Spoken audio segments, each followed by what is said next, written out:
Լավ, ողջույն բոլորին, երևի թե սկսենք մնացած արդեն ընթացիկ կմիանան մեզ,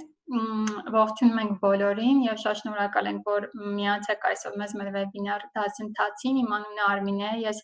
վերակառուցման և զարգացման Եվրոպական բանկի խորհրդատվություն փոքր բիզնեսների թիմից եմ, այսօրվա մեր թեման սոցիալական ցանցեր և հաճախորդների հետ հարաբերությունները շատ ակտուալ, շատ կարևոր ու հատկապես փոքր և միջին բիզնեսների համար կարևոր։ Այսօր նախ շնորհակալություն ենք ուզում հայտնել Եվրոպական միությանը, որի ֆինանսավորման և աջակցման իրականացնում ենք այս վեբինարները և նաև գործարարության աջակցման գրասենյակին մեզ աջակցելու համար։ Այսօր ընդհանուր օրակարգը լինելու է մի փոքր ներկայացնելու են մեր էքսպերտները Խեսուս Լոզանոն և Արուսիկ Խուդավերդյանը ընդհանուր ուղղության մասին, ինչ առավելություններ կա, այնուհետև ավելի հետաքրքիր մասը մեր մասնագետները արդեն առանձին ուղղություններով ներկայացնելու են ամեն ուղղության առավելությունները, ինչ գործիքներ կան, ինչպես կարող են ձեր բիզնեսին աջակցել, ինչպես նաև թե հայկական ինչ լուծումներ կան և վերջում կներկայացնենք, թե վերակառուցման և զարգացման բանկը ինչպես է աջակցում փոքր և միջին ձեռնարկություններին, ինչ աջակցման ծրագիր կա և ինչպես կարող եք հետագայում դուք շահառու դառնալ չափանիշներին համապատասխանելու դեպքում։ Խոսքս ուզում եմ հիմա փոխանցել մեր ղեկավարին Տիգրանին Աղաբեկյան։ Խնդրեմ Տիգրան։ Բարև ձեզ, ողջունում եմ ձեզ մեր առցանց սեմինարների ընթացքում ԹՄԾ-ների թվային փոխակերպման թեմայի վերաբերյալ։ Համաճարակի այս իրավիճակը ստեղծեց տնտեսական անկում ամբողջ աշխարհում, որը խիստ եղանակով հարվածեց փոքր և միջին բիզնեսին։ Վստահ եմ, որ բիզնեսի թվայնացումը կարող է օգնել ՓՄԶ-ներին հաղթահարել այս ճգնաժամը, միևնույն ժամանակ ստեղծելով նոր հնարավորություններ։ ՎԶԵԲ-ը վերակառուցման զարգացման Եվրոպական բանկը միշտ կանգնած է ՓՄԶ-ների կողքին, ինչպես ֆինանսների հասանելիությամբ, այնպես էլ խորհրդատվական աջակցությամբ։ Մենք երախտապարտ ենք Եվրամիությանը այս և մեր մյուս նախաձեռնություններին աջակցելու և ֆինանսավորելու համար։ Միասին մենք կարող ենք հաղթահարել այս դժվարությունները և նոր հնարավորություններ ստեղծել։ Այսօրվա դասընթացի թեման լինելու է սոցիալական ցանցերը և հաճախորդների հետ հարաբերությունների կառավարումը, CRM-ը։ Արմինե ջան, խնդրում եմ արդեն։ Շատ շնորհակալություն, այո, անցնենք արդեն հիմնական գործընթացին, հաջորդիվ Արուսիկը արդեն կներկայացնի ընդհանուր թեման, ընթացքում կարող եք, եթե ինչ-որ հարցեր լինեն, կարող եք ընթացքում գրել, կփորձենք ընթացքում մասնագետները պատասխանել, իսկ հետո վերջում կլինի նորից հարց ու պատասխանել, բոլոր հարցերին կփորձենք պատասխանել, խոսքս փոխանցում եմ Արուսիկին։ Բարև ձեզ, շնորհակալություն Արմինե, ես Արուսիկ Խուդավերդյանն եմ, վերակառուցման և զարգացման Եվրոպական բանկի բիզնեսի զարգացումը թվայնացման միջոցով ծրագրի շրջանակում ներգրաված եմ որպես կրտսեր փորձագետ։ Մենք վեբինարների շարքի միջոցով փորձում ենք տեղեկացվածության մակարդակը բարձրացնել փոքր և միջին ձեռնարկությունների մոտ կապված թվային տեխնոլոգիաների, մասնավորապես հաճախորդների հետ on-line թվային կապ ստեղծելու և on-line վաճառքներ իրականացնելու համար։ Հաշվի առնելով հատկապես ներկայիս իրավիճակը վիրուսի հետ կապված, երբ որ կազմակերպությունների համար ստեղծվել է ֆորս մաժորային իրավիճակ և անհրաժեշտություն կա նոր ռազմավարության, նոր քայլերի որոշումների կայացման, որպեսզի բիզնեսները կարողանան գոյատևել նման պայմաններում։ Այսօր ձեզ կներկայացնենք, թե ինչպես սոցիալական մեդիայի միջոցով մարքեթինգ իրականացնելը և վաճառքներ իրականացնելը ձեզ կօգնեն ընդլայնելու ձեր վաճառքի ծավալները մնալու շուկայում և ներգրավելու նոր հաճախորդներ։ Ես հիմա ձեզ հետ կկիսեմ իմ պրեզենտացիան։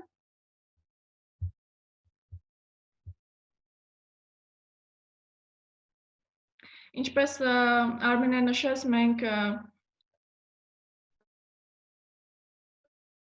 ընթացքում նաև կունենանք, այսինքն մոտ 5-ից 10 րոպե ես կներկայացնեմ հիմնական առավելությունները սոցիալական ցանցերի միջոցով մարքեթինգ իրականացնելու, որից հետո արդեն կխոսվի կոնկրետ տեխնոլոգիաների մասին։ Բանախոսների ելույթի ավարտից հետո հնարավորություն կունենաք ուղղելու ձեր հարցերը։ Սկզբից ներկայացնեմ, թե ինչ որ սոցիալական մեդիայի միջոցով մարքեթինգ իրականացնելը համարվում է արագ արդյունավետ եւ ոչ ծախսատար միջոց կազմակերպությունների համար մարքեթինգ իրականացնելու։ Տարբեր միջազգային ուսումնասիրությունների համաձայն մարքետոլոգների շուրջ 97% օգտվում են այս գործիքներից ու երկու հիմնական պատճառով։ Առաջին, որովհետև ձեր պոտենցիալ հաճախորդները եւ ներկա հաճախորդներն են գտնվում սոցիալական կայքերում։ Այսինքն բնակչության կեսից ավելին օրը առնվազն 5 անգամ ստուգում է իր սոցիալական կայքերը, այնտեղ փնտրում է իրեն անհրաժեշտ ինֆորմացիա եւ սոցիալական կայքերի միջոցով դուք հնարավորություն եք ստանում դուք մոտենալու հաճախորդին, դուք գնալու հաճախորդի մոտ, այլ ոչ թե սպասելու, որ իրեն գան հասնեն ձեր խանութ կամ ձեր ծառայության մատուցման վայր։ Եվ երկրորդ շատ կարևոր խումբ շահառուներ, ովքեր էլի սոցիալական կայքերում են, ձեր մրցակիցներն են։ Այսինքն դուք նաև հնարավորություն եք ունենում հետևելու ձեր մրցակիցների գործելավոճին, նրանց տված բովանդակությանը, ինչպես են իրենք ներգրավում հաճախորդներ, ընթացքում ինչ սխալներ են թույլ տալիս, ինչ ճիշտ քայլերի են դիմում ու ըստ այդմ կայացնելու ձեզ համար առավել լավ որոշումներ։ Անգնահատելի է սոցիալական մեդիայի դերը ձեր բրենդի ստեղծման եւ տեսանելիության բարձրացման տեսանկյունից։ Նա դուք կարողանում եք ստեղծել ձեր օրիգինալ տեսքը, ձեզ ավելի բնորոշ կերպարը սոցիալական մեդիայում, որը ձեզ կօգնի հիշվել հաճախորդների կողմից, ինչ որ ասոցիացիաներ կստեղծի ձեր որակի հետ կապված, ձեր ապրանքի ընդհանուր բնութային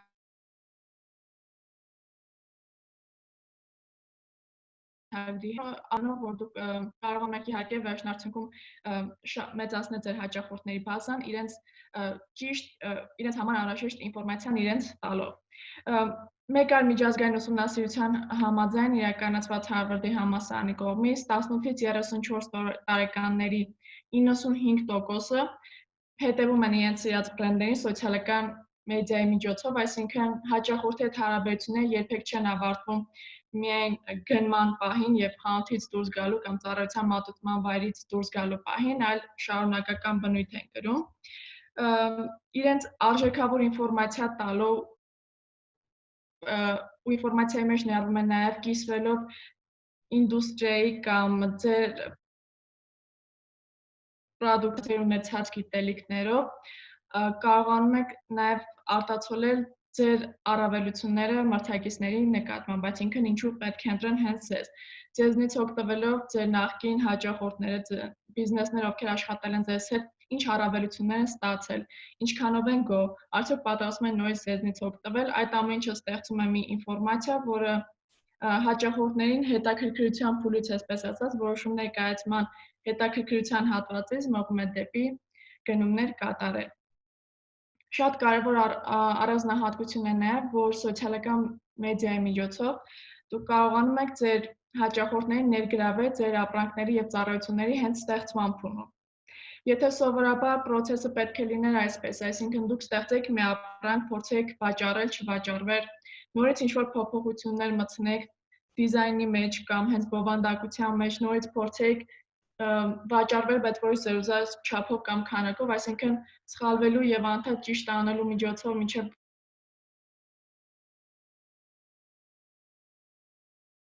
դուք կծախսեք ոչ միայն ժամանակ, այլ նաեւ շատ ռեսուրսներ։ Իսկ սոցիալական մեդիայի միջոցով դուք հնարավորություն եք ստանում նախապես ներգրավելու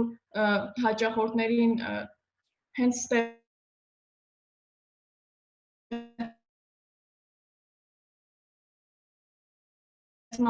դուք վերջնարդյունքում ստեղծում եք միանգամից մի պրոդուկտ, որի համար պատրաստ են վճարել, դուք արդեն նաև մոտավոր ունեք պատկերացում ինչ քանակով, ինչ վաճառքից կամ ծառայությունից կարող եք վաճառել։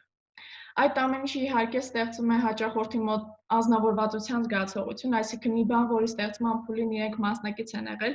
շատ ավելի կարելի ասել հոգատարությամբ են վերաբերվում, սրտացավությամբ են վերաբերվում, նաև կապ են զգում են, որ իրենց կարծիքը ձեզ համար կարևոր է, եւ դա իհարկե վերջնարդյունքում բարձրացնում է նրանց լոյալությունը կամ հավատարմությունը ձեզնից օգտվելու հետագայում նաև։ Եվ ամենավառ առավելություններից մեկը, որ ձեզ տալիս է սոցիալական մեդիան, դա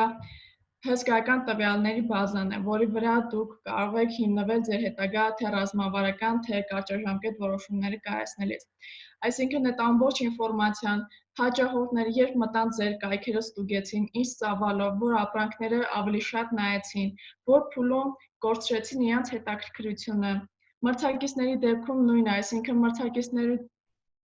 օգտվող հաճախորդները ինչ ընդհանուր դեմոգրաֆիական հատկանիշներ ունեն, ինչ ցանկություններ ունեն, ինչ ռևյուներ կամ առաջարկություններ են թողնում, այդ ամեն ինչը համախմբված ունենալով եւ նաեւ on-line գործիքների միջոցով վերամշակելու միջոցով դուք ստանում եք ձեզ համար անգնահատելի արդեն հուշումներ, թե ինչ ուղղությամբ ընդլայնեք ձեր բիզնեսը, շուկայում ընդհանուր պատկերը ինչպեսին է, որտեղ կարող եք գտնել են հատվածները, որտեղ ձեր ապրանքը կվաճառվի, այսինքն մրցակիցների հետ համեմատության միջոցով կամ հենց նոր շուկաներ գրավելու տեսանկյունից, նախապես շուկան ուսումնասիրելու տեսանկյունից։ Հիմա արդեն սիրով կուզեմ խոսքս փոխանցել բանախոսներին, ովքեր շատ ավելի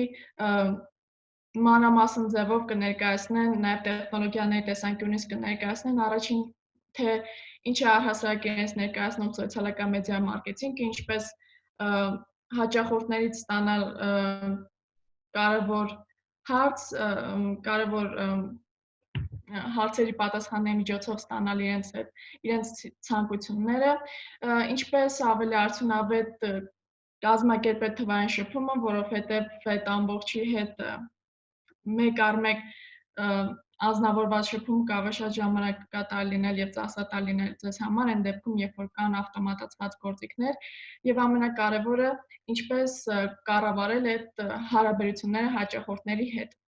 Հիմա սիրով խոսքս կուզեմ փոխանցել Անանե Մաթևոսյանին, ով կներկայացնի հետադարձ կապը ինչպես ճիշտ կազմակերպել հաճախորդների հետ։ Ես կիսվեմ իմ էկրանով նախ եւ առաջ։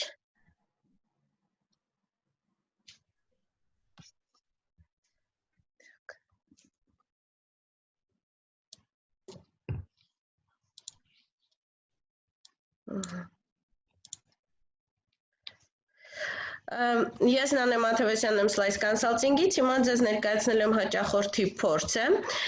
Եկեք սկսենք նրանից, որ հաճախորդները մեզ հետ այո առնչվում են եւ ֆիզիկապես, ինչպես Արուս արդեն խոսում էր, տրամաբանորեն շարունակեմ, այնպես էլ առցանց, ընդ որում իրոք առցանցի տոկոսը ամեն օր շատանում է ու հենց այս պահի դրությամբ ավելի ու ավելի ակտուալ է դառնում։ Իհարկե կան մի շարք թերություններ, առցանցի ժամանակ մենք չենք կարողանում շոշափել այն ապրանքը, որը ձեռք ենք բերում, չենք կարողանում ավելի ակտիվ շփվել այն մարդկանց հետ, ում ծառայություններից ենք միգուցե օգտվում։ Դրա համար այստեղ շատ կարևոր է աշխատել սպասումների հետ եւ էմոցիաների հետ հաճախորդների։ Եկեք պատկերացնենք ինչպիսին է շղթան, հաճախորդների հետ կոմունիկացիայի։ Եթե մի օրինակ թվային փորձի դիտարկենք, ապա հաճախորդը կարող է առնչվել մեր բրենդի հետ սոցցանցերում, ինչպես արդեն խոսում ենք, եւ հետաքրքրություն առաջանալու դեպքում արդեն մեր գեղեցիկ կոնտենտից, մեր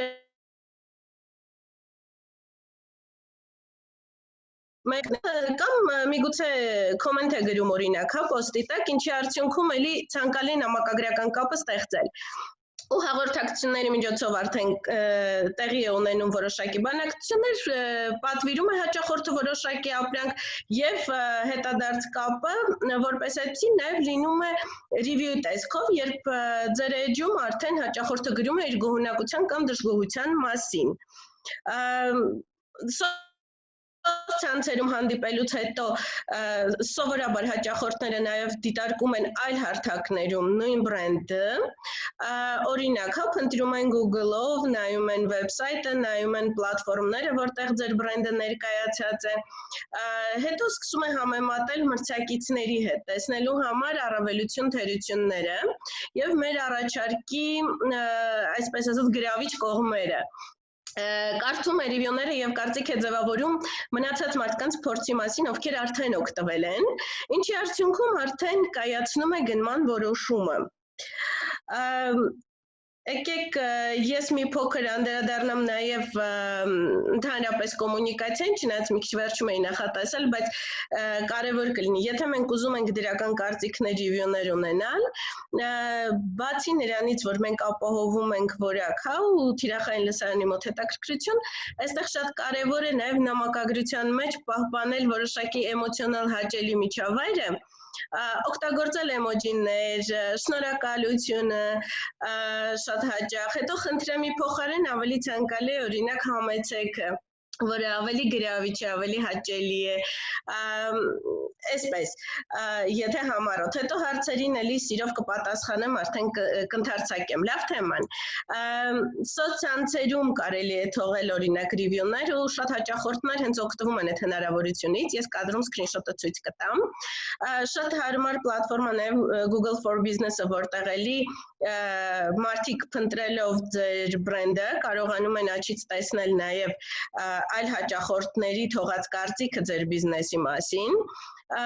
e-commerce հարթակներում, այսինքն էլեկտրոնային խանութներում շատ ցանկալի է ու միջազգային հարթակներում նաև ակտիվ օգտագործում են ամենապրանքի տակ էլի հետադարձ կապ ռիվյու թողելու հնարավորությունը եւ կարեւորը եթե ձեր բիզնեսը կապ ունի առհասարակ այլ հարթակների հետ էլ, օրինակ, հա, տուրիզմում եք, հյուրանոցը տարբերակ որպես կարելի է ունենալ նաև TripAdvisor, Top Hotels եւ այլնում արդեն կարծիքները ձեր բիզնեսի մասին, որը էլի նպաստելու է, որպեսզի հաճախորդները ավելի հեշտ ընտրեն։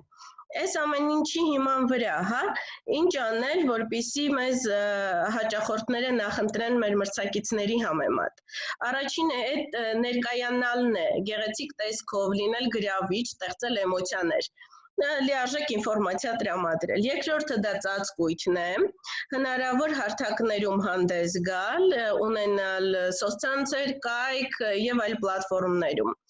Լինել միշտ հասանելի, այսինքն երբ հաճախորդը մեզ ինչ-որ նամակ է գրում, կարողանանք կամ պատասխանել ֆիզիկապես, կամ ոչ աշխատանքային ժամերին, այ օրինակ հաջորդ խոսնակը դրա մասին խոսել է, շատ չեմ ասում, Համենայն դեպս կարգավորել այդ չաթերի հնարավորությունը, որպեսզի մարդը իրեն անուշադրության մատնված չզգա։ Նաև պետք է միշտ կապի մեջ լինել նրա հետ, տեսնել օրինակ, հա, մարդու փորձը ինչպիսին էր, հավանել է, չի հավանել, ինչ խնդիր կա եւ այլն, որովհետեւ արդյունքում մենք ունենում ենք մաքսիմալ ավելի լավ ռիվյուներ ու նաև շատ կարևոր է հետևել ռիվյուներին, հա, ինչ որ գրել են մեր բիզնեսի մասին։ Եթե բացասական ռիվյուները պետք է անպայման կապ հաստատել, հասկանալ ինչումն էր խնդիրը, ինչը դուր չի եկել, ինչումն է դժգոհության պատճառը։ Եվ շատ կարևոր է դրական ռիվյուներին նույնպես արձագանքել, շնորհակալություն հայտնել դրական կարծիքի համար, որ մնացած հաճախորդներն էլ սիրով էլի թողեն այդ դրական ռիվյուներից։ Եվ կարևոր է լինել հետևողական, միշտ հաճախորդների համար ստեղծել նորը, ստեղծել իրենց սպասումներին համապատասխան ամեն ինչ։ Ես այստեղ նաև օրինակներից եմ տեղադրել Facebook-ի համար տարբերակ, հա, հետադարձ կապի ռիվյուների, որ կարողանանք տեսնել։ Այստեղ Google for Business-ի օրինակն է, երբ փնտրողական համակարգում աչից լինում է, ու էլի շատ հարմար է բիզնեսի համար միանգամից վիզուալ հանդես գալու եւ տարբերակներից մեկը TripAdvisor-ում ռիվյուի օրինակ է կոնյակի գործարանի համար էլի շատ հարմար տարբերակ է ու հաճախորդները բավականին օգտագործում են այս ինֆորմացիան Ես ամփոփեմ, որպեսզի ժամանակը շատ սուղ է, կարողանանք բոլորս հասցնել ինֆորմացիան մատուցել, գիտելիքը։ Թվային տիրույթում մի քանի կարևոր քայլ, անընդհատ ուսումնասիրել, ինչ են անում հաճախորդները, ինչ են անում մրցակիցները, հավաքագրել մաքսիմալ տվյալներ, հասկանալ ինչն է ակտուալ հիմա, հաճախորդի նախընտրությունները գնահատել, հա ժամանակին, միշտ լինել հասանելի ու կապը պահպանել, որովհետև դա կրիտիկական է հաճախորդի համար ու դրական բացասական փորձը այստեղ սրվելու կամ աշխուժանալու հնարավորություն ունի։ Եվ շատ կարևոր է անընդհատ աշխատել հաճախորդների լոյալության վրա եւ դրական ռիվյուներ հավաքագրելու համար։ Գնահատել, ընդհանրապես բացասականն էլ հաշվի առնել։ Այստեղ շնորհակալություն եմ հայտնում, հավելյալ նյութերը ես կտրամադրեմ, ես եթե ժամանակ ունեմ, կարող եմ մի քիչ էլ ընդարձակվել, եթե չէ, ինձ ասեք, խնդրում եմ։ Նանա, ես կխնդրեի հուշես մեզ արդյոք կան կոնկրետ գործիքներ, որի միջոցով հնարավոր է ռևյուները կառավարել, օրինակ ավտոմատացված ռևյուներին պատասխանել կամ բոլոր արձագանքների տակ գրել, որ իրենց հետ կկապվեն, կամ մի քիչ ավելի Ինչ վերաբերվում է ռիվյուներին, խորհուրդ կտայի անհատապես բոլորին պատասխանել, որովհետև այնտեղ մարդը զգում է, հա, իրեն անձնական վերաբերմունք ցուցաբերեցին թե չէ։ Իսկ ավտոմատացված համակարգերի համար այո, սոցցանցերում կա նման հնարավորություն, նույն Facebook-ում, օրինակ, շատ հանգիստ կարելի է կարգավորումներ դնել նամակների այնպես, որ հնարավոր լինի ոչ աշխատանքային ժամերին ավտոմատացված մարդկանց նույնիսկ անունը օգտագործելով, հա, ուղարկել նամակ, որ մեր աշխատանքային ժամը այսինչ ժամին սկսելու է եւ մենք կապի ենք դուրս գալու, անպայման առաջնային ձեր հարցը կդիտարկենք։ Կարող ես գործիքների 1-2 անուն նշել, որպեսզի մեր մասնակիցները իմանան ինչ փնտրել։ Քանի որ չաթերի հետ կապված մենք արդեն ունենալու ենք ավելի ընդարձակված տարբերակ, ես զուտ ասեմ, որ շատ հարմար է ու ցանկալի անպայման օգտվել Facebook-ի գործիքից, որը ավտոմատացված եւ նամակներին պատասխանելու հնարավորություն է տալիս, եւ գովազդի համար շատ հարմար գործիք կա, գովազդի կարգավորումները տեղադրելուց, հենց Facebook-ի գործիքների մասին է խոսքը։ Կարելի է ավտոմատացված եւ հարցեր կարգավորել, որպեսզի հաճախորդը հնարավորություն ունենա ընտրել տարբերակներից մեկը, ոչ թե ինքնուրույն հավաքել հարցը եւ ավտոմատ արագ ստանալ պատասխանը նաեւ։ Facebook-ից բացի այդ սոցիալական կայքեր, որի միջոցով էլի հնարավոր է ռևյուներ։ Նույն ռիվյուներից օրինակ Google-ի ռիվյուներն են բավականին ակտուալ ու պոպուլյար, եթե խոսում ենք առհասարակ ցանկացած տիպի բիզնեսի մասին, այնտեղ ընդհանրապես Google for Business edge գրանցելու արդյունքում բիզնեսը կարելի է եւ քարտեզի վրա տեղադրել եւ հավաքագրել ռիվյուներ, ընդ որում կարգավորումների մեջ կա հնարավորություն Facebook-ի ռիվյունել ցույց տալ հենց Google-ի ռիվյուների մեջ, ինչը հնարավորություն է տալիս հաճախորդին մի քանի հարթակից միանգամից գնահատել կարծիքը ձեր բիզնեսի մասին։ Դա էլի լրացուցիչ հնարավորություն է։ Ու շատ հարմար է, որ search-ի աճ մասից ինք երևում է, ու մարդը փնտրելով ձեր բիզնեսը կամ փնտրելով առհասարակ ոլորտը հնարավորություն է ունենում լոկացիայից սկսած մինչև կարծիքները ձեր բիզնեսի մասին, ձեր տեսականու մասին միանգամից ստանալ։ Լավ եղավ, շնորհակալություն, այստեղ հարցեր են գրում, ես ասեմ, հարցերի որոշ մասին անդրադառնալու են մեր բանախոսները կամ այնտեղ բանախոսների խոսքի ավարտից հետո մենք բոլոր հարցերին անպայման կանդրադառնանք։ Իսկ հիմա ես խոսք ուզում եմ փոխանցել Միքայել Միքայելյանին, ով արդեն կխոսի կոնկրետ գործիքների մասին, հենց նույն Messenger communication-ի մասին, ինչպես ավտոմատացված համակարգերի միջոցով կարողանալ շփվել հաճախորդների հետ։ Բարև ձեզ, ես Միքայելն եմ, Akshigo Creative Digital Agency-ի համահիմնադիր տնօրենը։ Նախ շնորհակալություն եմ հայտնում վեբինարի կազմակերպման համար եւ բոլոր մասնակիցներին եւ էկրանս share անելով ցանկանում եմ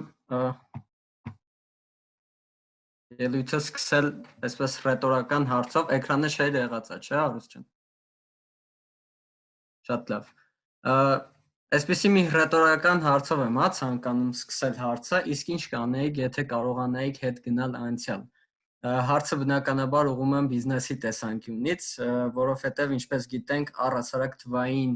ոլորտը, թվային տեխնոլոգիաները, մարքեթինգ եւ հաղորդակցությունները փոխվում են շատ արագ եւ այնպիսի հնարավորություններ, որոնք որ կան անցյալում, պետք է հասկանանք, ինչքանով են այսօր ակտուալ եւ առհասարակ ուր է գնում թվային հաղորդակցության ոլորտը եւ թվային մարքեթինգի ոլորտն առհասարակ։ Օրինակ, եթե մենք հետ գնայինք անցյալ եւ հասկանայինք Facebook-ի կարեւորությունը 2009 թվականին, արդյոք կսկսեինք այնտեղ գովազդային արշավներ վարել, երբ կարծես թե մրցակցությունը այդքան էլ մեծ չէր եւ Facebook-ի գովազդային շահույթը, ինչպես տեսնում ենք, շուրջ 700 միլիոն էր, իսկ 2018 թվականից արդեն անցնում է, հա, 50 միլիարդը։ Եթե պատկերը նայեն Google-ի տարբերակով, որը ամենամեծ որոնողական համակարգն է, ու այստեղ նույնպես գովազդները շատ ակտուալ են, 2001 թվականին, երբ Google-ը մեկնարկեց իր Google Ads գովազդային, հնարավորությունը, կարծես թե առհասարակ ինչ որ շահույթ չի ապահովել, այսինքն գովազդատուները շատ քիչ էին, եւ այն ընկերությունները, որոնք որ հասկացել էին, կարևորությունը այս հարթակների, կարծես թե ստեղծեցին իրենց կայսրությունը, որոնցից օրինակ Amazon-ն է, որը որ բոլորս շատ ծանոթ ենք։ Այլ հնարավորություն է եղել նաև email marketing-ը, որը որ 90-ականներին, 2000-ականներին շատ մեծ open rates-էր ապահովել, որը որ թվային հաղորդակցության հիմնական, ասենց ասած, ալիքներից մեկն է եղել, իսկ այսօր, ինչպես գիտենք, այլևս այն չի ապահովում այդ արդյունքները։ Ինչի համար եմ այս ամեն ինչը ներկայացնում, որովհետև որպես մարքեթինգի մասնագետներ, բիզնեսի սեփականատերեր մենք պետք է հետ նայենք պատմությանը, դասեր քաղենք եւ հասկանանք, թե առհասարակ այդ վիճակագրությունների հիման վրա փորձենք նոր հարթակներին ավելի լուրջ վերաբերվել եւ այդ տվյալների հիման վրա հասկանալ ինչպես կառուցել ռազմավարությունը եւ որտեղ են հագնված հնարավորությունները մեր բիզնեսի համար եւ այսօր ցանկանում եմ խոսել մի հնարավորության մասին, որը իմ կարծիքով 2020 թվականում թվային հաղորդակցության ամենամեծ հնարավորությունն է, messenger marketing-ի մասին է խոսքը, որը այլ կերպ նաև հայտնի է chatbot-եր, chat marketing անվանմամբ, եւ իմ կարծիքով առաջիկա 10 տարիների ընթացքում այն շատ մեծ տարածում է գտնելու բոլոր բրենդների ու բիզնեսների համար, կարելի ասել ցանկացած բիզնես այսօր արդեն ունի կարիքը chatbot-եր ունենալու եւ հաղորդակցությունը կառուցելու chatbot-երի հիման վրա։ Օրինակ 2016 թվականին դեռևս Մարկ Ցուկերբերգը Facebook-ի հիմնադիրը ասում էր, որ մենք կարծում ենք, որ դուք պետք է կարողանաք բրենդների նամակ գրել հենց այնպես, ինչպես կգրեիք ձեր ընկերներին, շատ կարևոր է, որ մեսենջերները շատ մեծ տեղ են գտել մեր կյանքում, շատ մեծ տարածում են գտել, նույնիսկ ակնկալվում է, որ այս տարի նրանք ավելի մեծ թվով օգտատերեր են ունենալու, քան սոցիալական ցանցերն առհասարակ։ Եկեք որոշ փաստեր նայենք մեսենջերի մասին։ Այս պահին Facebook-ում կան շուրջ 300,000 ակտիվ բոտեր, այն պարագայում մեր բիզնես էջերն ավելի քան 65 միլիոն են, այսինքն պոտենցիալ աճը բոտերի կարող է հասնել մինչև 65 միլիոն։ Facebook Messenger-ն ունի ավելի քան արդեն 1.3 միլիարդ օգտատեր եւ ակնկալում է, որ 2021 թվականին այն կհասնի 2.1 միլիարդի, այսինքն կարելի ասել երկնապատիկ աճելու է օգտատերերի թիվը։ Ամեն ամիս բրենդների եւ հաճախորդների միջև փոխանակվում է ավելի քան 20 միլիարդ նամակ։ Messenger-ում ուղարկված նամակները 80-ից 90%-ը բացվում է, այսինքն open rate-ը շատ բարձր է։ Email marketing-ի հետ եթե համատենք, կարելի ասել Messenger-ը այս բանը գտնվում է email marketing-ի 90-ականների շրջանում, իր հնարավորություններով եւ բացված նամակների 20-ից 50%-ը հասցեատերերը քլիկ են անում, այդ նամակների վրա, այսինքն կատարում են ցանկալի գործողությունը։ Եվ եկեք նայենք կիրառությունները, chatbot-երի եւ որոնք են առավելությունները։ Ամենաառաջինը անհատական մոտեցումն է եւ անհատական հաղորդակցությունը, մարքեթինգի մասնագետները տարիների վեր գիտակցել են, այս առհասարակ հաճախորդի հետ անհատապես հաղորդակցվելու կարեւորությունը եւ մենք Messenger-ի միջոցով կարողանում ենք մեր հաճախորդի հետ խոսել նույնիսկ իր անունը տալով, եւ ուղարկենք անհատականացված նամակներ իր հետաքրքրությունների շրջանում։ Նամակագրության ավտոմատացումը հաջորդ կարևոր առավելությունն է, խնդրում եմ այս նկարից շատ չվախենալ, ինքը իրականում շատ հեշտ կարգավորվող համակարգ է, բայց ամեն դեպքում ինքը օգնում է մեզ ավտոմատացնել նամակները եւ բնականաբար խնայել շատ մեծ ռեսուրսներ։ Հաջորդը դա 24/7 սպասարկումն է, որը նույնպես շատ կարևոր է եւ օգնում է մեզ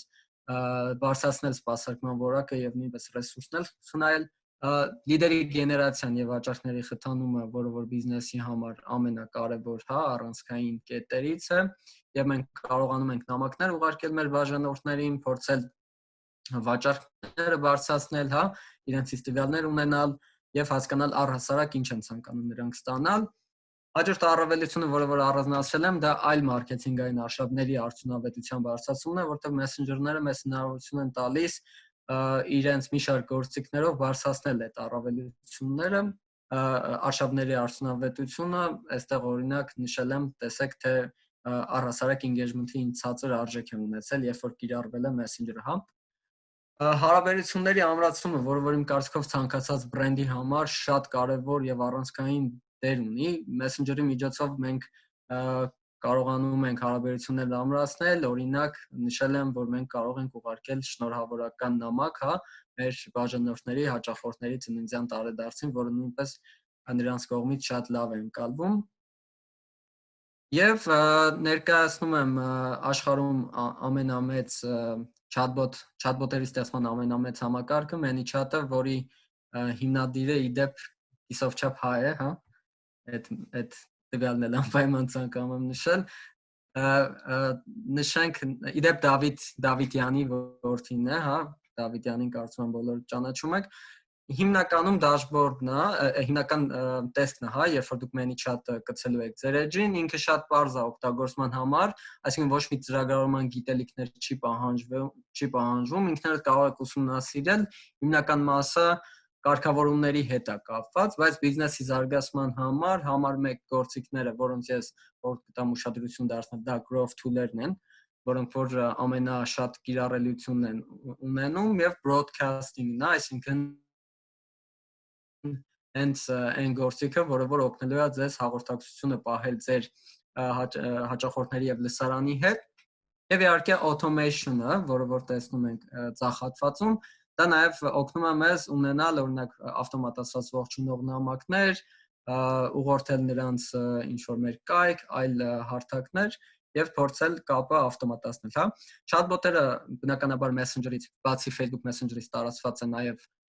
այլ Messenger-ներում, օրինակ Telegram-ում, որի մասին ես այսօր բնականաբար չեմ հասնի խոսել, WhatsApp-ը, որը որ նույնպես ամենամեծ Messenger-ներից է, պատրաստվում է, հա, եւ արդեն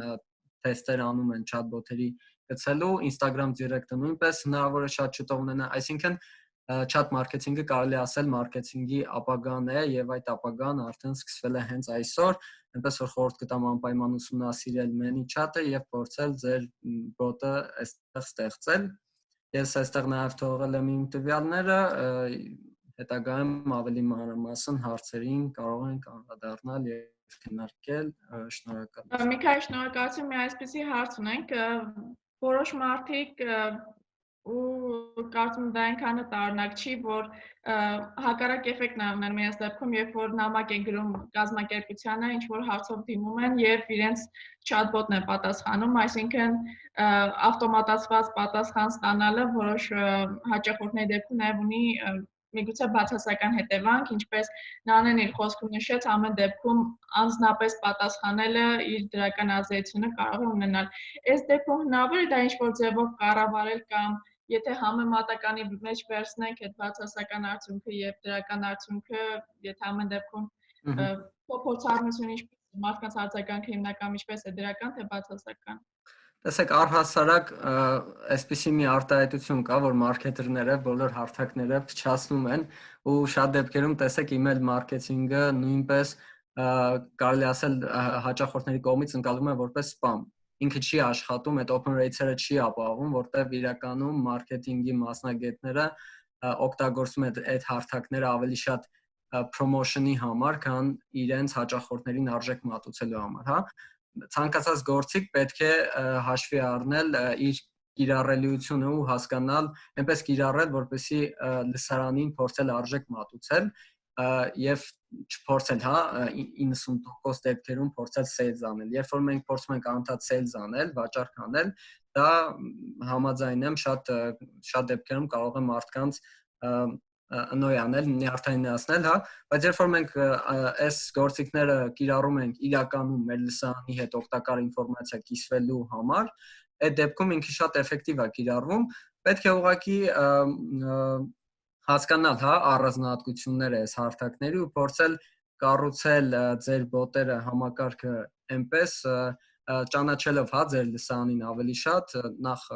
անպայման ճանաչել ձեր լսարանը եւ հետո հասկանալով առանձնահատկությունները փորձել ավելի թիրախային կառուցել, հա, ձեր լսանի համար, որպեսզի այդ անհատականացված մոտեցումը լինի, որտեղ շատ բիզնեսների պարագայում մոտեցումը այս բոտերի կիրառման կարող է շատ տարբեր լինել։ Ամեն դեպքում համար 1 խորհուրդը, որը որ ես անպայման կտամ, դա փորձել այս գործիքները օգտագործել ավելի շատ լսարանին արժեք մատուցելու համար, քան բրենդի առաջխաղացման։ Բրենդի առաջխաղացումը բնականաբար հետևելու է հենց արժեք մատուցելուն, հա, այսինքն միանգամից չփորձել sales անել եւ կոպիտ ասած քամել, հա, այս գործիքը, այլ փորձել ավելի երկարաժամկետ դիտարկել։ Հասկանալի է, շնորհակալություն, իսկ մոտավոր ծախսային տեսանկյունից chatbot-ներ դնելը ինչ ծախսեր է ենթադրում կազմակերպության համար եւ տեխնիկական արդյոք հարցություն ներկայացնում է թե ոչ։ Իմ բերած օրինակը ManyChat-ը ունի եւ անվճար եւ վճարովի հնարավորություններ, բայց հիմնականում անվճարի կիրառելիությունն ավելի շատ է, այսինքն ավելի շատ մեծ արշավների եւ այլ կիրառելիության դեպքում է պետք Pro, այսինքն վճարովի վերսիան տարբերակը ակտիվացնել։ Կարծում եմ սկզբնական շրջանում անվճար տարբերակով բոլոր գործիքները կան եւ 0 ներդրումով կարելի է օգտվել միայն ռեսուրսը դա գիտելիքն է, մարդկային ռեսուրսն է, որը որ կարծում եմ պետք է կամ մասնակետ վարձել կամ ինքնուրույն ուսումնասիրել եւ փորձել օգտվել, հա, ինքնուրույն այս գործիքից, ինքը շատ բարդ չի, ինչպես նշեցի ծրագրավորման ինչ-որ գիտելիքների անհրաժեշտություն չկա, 1-2 անգամ ուղղակի պրակտիկ փորձով հնարավոր է օգտվել։ Լավ եղավ, շնորհակալություն, ես խոսքը սիրով փոխանցեմ Խաչատուր Բադալյանին, ով կներկայացնի այս ամբողջ գեներացված ինֆորմացիան եւ այդ հաճախորդների մեծ բազան հոսքերը ինչպես կարողանա կառավարել եւ հաճախորդների հետ հարաբերությունների կառավարման ինչ ծրագրեր կան։ Շնորհակալություն Արուս, բարև ձեզ բոլորին։ Ես Խաչատուր Բադալյանն եմ, Իվորքս կազմակերպության տնօրեն եւ կներկայացնեմ հաճախորդների հետ հարաբերությունների կառավարման համակարգերը, որոնք մեզ ավելի շատ հայտնի են CRM ապավումով։ Էկրանս բաժանեմ։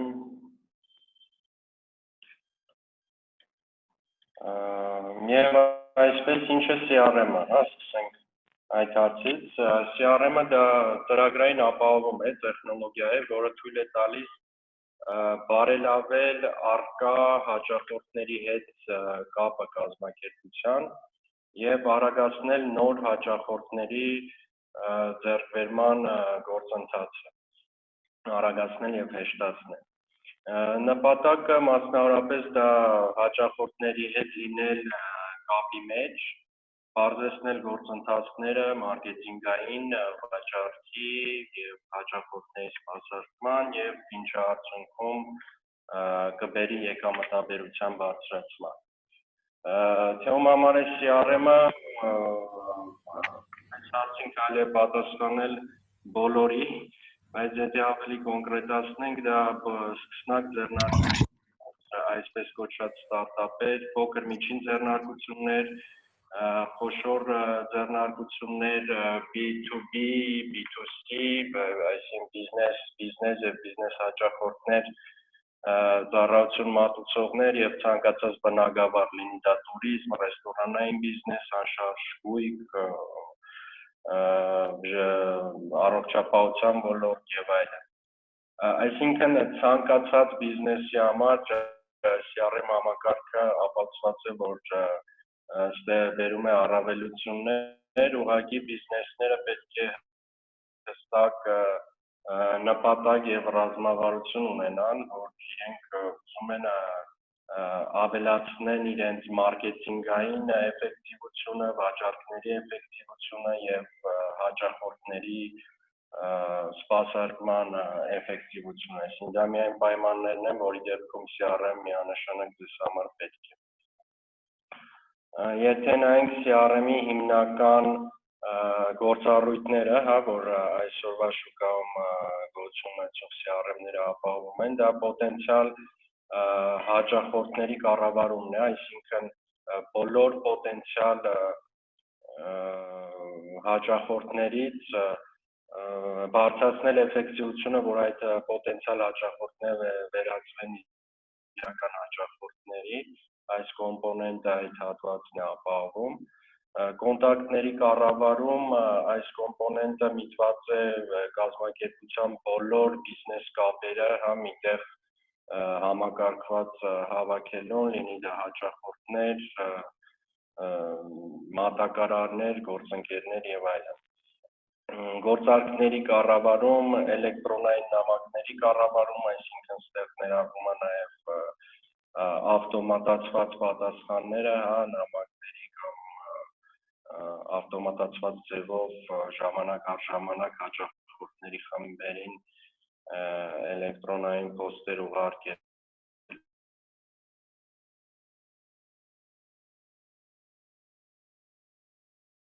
ունենալով այդ հսկա տվյալները տարբեր ակումբների հավաքագրված, նրանք հեշտությամբ վերածում են արդեն վերլուծության եւ ունենում ենք վիճակագրություն, որը տարբեր հարցերի բիզնեսի համար պատասխաններ է տալիս։ Ու մարքեթինգի ավտոմատացում, որի կոմպոնենտներից մեկը հենց այդ chatbot-երը, որոնց մասին Միքայելը մանրամասն պատմեց, եւ նամանանց B2C ծառայություն մատուցողների համար այս կոմպոնենտը կարծում եմ շատ ակտուալ։ Հիմնական այն առավելությունները, որոնք բիզնեսը ձեռք կբերի, ներդնելով այդ բոլոր թվարկված կոմպոնենտները, դա վաճառքի գործընթացի պարզեցումն է, գործընթացերի ավտոմատացում, ինֆորմացիայի հասանելիություն, այսինքն ինֆորմացիան հասանելի է ցանկացած տեղից, ցանկացած ոչ միայն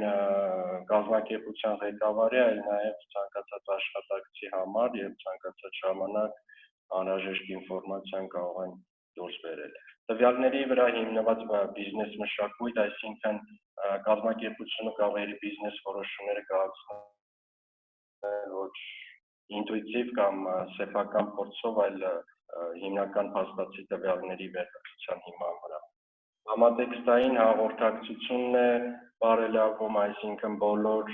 մասնակիցները նույն համատեքստում են քննարկումներ ունենում, հաճախորդների ներգրավվածության բարելավում, թմային աշխատանքի բարելավում եւ այս ամենը արդյունքում բերում է ծախսերի նվազեցման եւ եկամտաբերության բարձրացման։ CRM համակարգեր օգտագործող կազմակերպություններին հարցում անելու միջոցով, տարբեր աղբյուրներից, այսինքն տեսնում ենք, որ մինչև 300% այդ պոտենցիալ հաճախորդից վաճառքի փոխակերպման գործակիցը կարող է բարձրանալ, եղած հաճախորդների վերադարձի բարելավում է տեղ ունենում մինչև 27%, այսինքն եթե ունենք հաճախորդ, որը մեկ անգամ արդեն ծառայություն կամ պրոդուկտ պատվիրել, հավանականությունը երկրորդ, երրորդ անգամ նորից հետ բերելու մեծանում է։ Վաճառքի գործընթացի տևողությունն է նվազում ընդհանուր առմամբ, վաճառքի եւ մարքեթինգի ծախսերի նվազում եւ միջինացված եկամտի բարձրացում մինչեւ 40%։ Կարող ենք ունենալ CRM-ի ճիշտ, իհարկե այս թվերը իդեալական կարծեմ ամենաբարձր թվերն են վերցված, բայց ինչը ենթադրում է, որ հետևողական են եղել կազմակերպությունները եւ օգտագործել են բոլոր կոմպոնենտները, բայց այս թվերին հնարավոր է հասնել։ Ներկայումս շուկայում բազմաթիվ լուծումներ կան առկա եւ այստեղ առանձնացրել եմ մի քանիսը եւ այս համապային լուծումներն ինչու համապային, որովհետեւ հաճախորդների տվյալները պահվում են հենց այս ծրագրերի սերվերների վրա, իհարկե նրանք հավակնում են բոլորը բարձր անվտանգության ստանդարտներին, բայց առավելությունը նա է, որ հաճախորդները ցանկացած ժամանակ հասանելիություն ունեն իրենց տվյալներին։ Bitrix 24 համակարգ եւ Zoho, սրանք մասնավորապես PMC-ների համար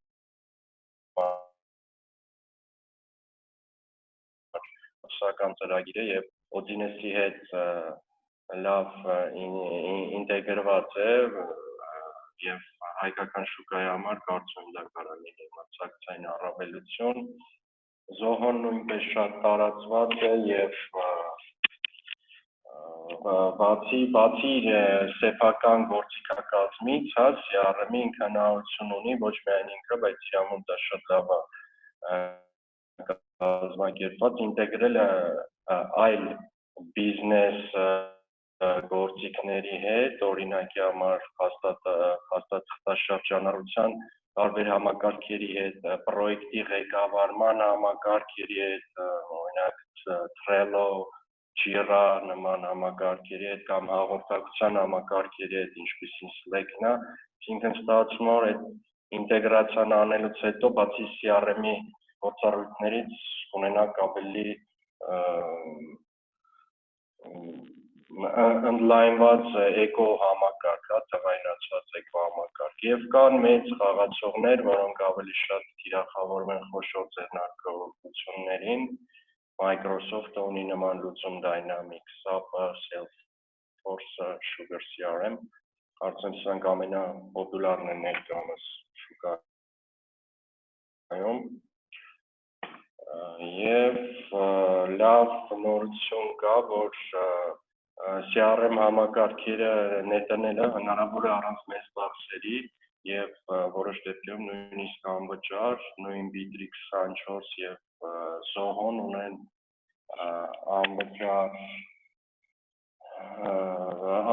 անվճար փաթեթներ, հա, ինչ որ սահմանափակումներով, վերապահումներով, բայց փոքր բիզնեսի համար հենց այսօր հնարավոր է սկսել օգտվել այդ հնարավորությունից եւ այս SMB ապահումը, որ մեզ հայտնի է ավելի շատ, հա, որպես փոքր եւ միջին բիզնես, դուք կարող եք հենց այսօր վերափոխել մեկ այլ ապահովման, խելացի եւ ժամանակակից բիզնես եւ միանշանակ կստանաք մրցակցային առավելություն եւ նույնիսկ հնարավորություն մեծ կազմակերպությունների հետ մրցակցելու։ Շնորհակալություն ուշադրության համար եւ հարցերի դեպքում Շնորհակալ եմ մանրամասն ներկայացնելու համար։ Այստեղ հարց կար, արդյոք chatbot-երի նման կան թեկուզ պարզ ֆունկցիոնալությամբ անվճար CRM գործիքներ, կամ CRM գործիքներ, որ գոնե free trial անվճար փորձարկման ժամանակաշրջան ունեն, եւ քո նշած գործիքներից Bittrex 24-ը եւ մյուսը արդյոք դրանք ծախսային տեսանկյունից գնային քաղաքականության տեսանկյունից իրանք անվճար տարբերակ ունեն, այսինքն սահմանափակում կա մասնակիցների քանակի, հա, օրինակ Bittrex-ը կարծեմ մինչև 12 հոգի է թողում 12 user ավելացվի, բայց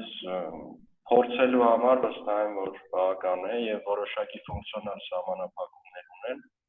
բայց նույնիսկ մեծ CRM-ները իրանք free trial ունեն, այսպես կոչված, այսինքն անվճար կարելի է փորձարկել որոշ սահմանափակ ժամանակում եւ չափել էֆեկտիվ։ Իսկ այս երկուսը բիզնեսի սկզբնական շրջանում հարմար են օգտագործման համար փոքր բիզնեսների։ Այո, իրանք շատ հարմար են եւ իրանք առանց ոչ մի ժամկետային սահմանափակման կարող են անվճար կիրառվել։ Շնորհակալություն։ Հիմա անցում կատարենք վերջապես սոցիալական մեդիա մարքեթինգին, ինչպես իրականացնել եւ ինչ առավելություններ ունի բոլորս հայտնի SMM-ը։ Կներկայացնի Գոհար Գրիգորյանը։ Շնորհակալություն, ներողություն մեր տեխնիկական խնդիրների համար։ Ուրեմն նորից ներկայանամ, ես Գոհար Գրիգորյանն եմ, High-Tech Gateway ընկերության SMM մասնագետ։ Այսօրվա մեր թեման էլ հենց սոցիալական մեդիա մարքեթինգն է։ Վայրկյան էկրանը։ Ուրեմն սոցիալական մեդիա մարքեթինգը։ Եթե հարց տանք, հա, ինչ է SMM-ը, երևի թե բոլոր շատերը կասեն, որ սոցիալական կայքերի միջոցով բիզնեսի կամ բրենդի առաջխաղացումը եւ իսկապես ցանկացած ընկերություն, որը ցանկանում է ճանաչում ստանալ եւ իր լսարանի մոտ, իր հաճախորդների մոտ ստեղծել իր կերպարը, դիմում է սոցիալական մեդիա մարքեթինգին եւ հասկանանք թե այս համատեքստում ինչ կարող է տալ SMM-ը բիզնեսներին եւ ընկերություններին, առաջինը հասնել թիրախային լսարանին եւ երկրորդը փոքր ժամանակում մեծացնել վաճառքի ծավալները։ Այս խնդիրները լուծելու համար, սրանց հասնելու համար SMM-ը մի քանի փուլերով է այսպես փորձում անցնել։ Առաջինը բրենդի առաջխաղացում, հաճախորդների լոյալության նվաճում եւ կայքի հաճախելիության մեծացում, իսկ վերջում բնականաբար վաճառք։ Այս ամենին հասնելու համար նախ ձեզ ինչ է հարկավոր։ Ձեզ պետք է ունենալ գծել ձեր ռազմավարությունը հստակ եւ հասկանալ, թե որոնք են ձեր նպատակները։ Այսինքն ինչ խնդիր եք փորձում լուծել սոցիալական մեդիայում ներկայություն ունենալով, ինչ եք ակնկալում ձեր լսարանից, ինչպես եք օգտագործելու ձեր ներկայությունը եւ ինչպես եք ներկայացնելու ձեր բրենդը, հա։ Երբ որ ձեզ համար այս բոլոր հարցերի պատասխանը կտաք ու այսինքն համարեցնեք ձեր գործունեությանը, ձեր բիզնեսին, արդեն հաջորդ փուլը կգա, որտեղ պետք է հասկանաք, թե որն է ձեր համապատասխան լսարանը, ով է ձեր իդեալական հաճախորդը, դրա համար պետք է փորձել պատասխանել հետևյալ հարցերին. Ինչ տարիքի է ձեր իդեալական հաճախորդը, ինչ սեռի է, որտեղ է գտնվում, ինչ եկամուտ ունի, ասենք օրինակ ներողություն։ Հիմա երբ որ դուք հասկացաք ով է ձեր լսարանը, հասկանալ է պետք, թե որտեղ է գտնվում, ով է ձեր հաճախորդը եւ որտեղ է գտնվում։ SMM-ը ձեզ թույլ է տալիս միաժամանակ ներկա գտնվել մի քանի հարթակներում, որոնցից յուրաքանչյուրը ունի իր առանձնահատկությունները եւ լսարանը։ Բայց շատ կարևոր է հասկանալ, թե կոնկրետ ձեր գործունեությանը եւ կոնկրետ ձեր բիզնեսին, որ մարքեթինգային որ ալիքն է համապատասխանում, եւ որտեղ է գտնվում ձեր թիրախային լսարանը, բայց դա իհարկե չի նշանակում, որ views սոցիալական կայքերում ներկայություն չպետք է ունենաք։ Օրինակ, եթե դուք մատուցում եք B2B ծառայություններ, բնականաբար Instagram-ում դուք ոչ թե պետք է ձգտեք ուղիղ վաճառք կանել, այլ ավելի շատ կենտրոնանալու եք ձեր բրենդի ճանաչելիության բարձրացման վրա, իսկ ուղիղ վաճառքի համար ձեզ համար արդեն ավելի կարևոր լինի LinkedIn-ում ձեր առաջխաղացումը եւ վաճառքի նպատակով արվող արշավները։ Հիմա երբ որ հասկացանք ձեր նպատակները եւ թե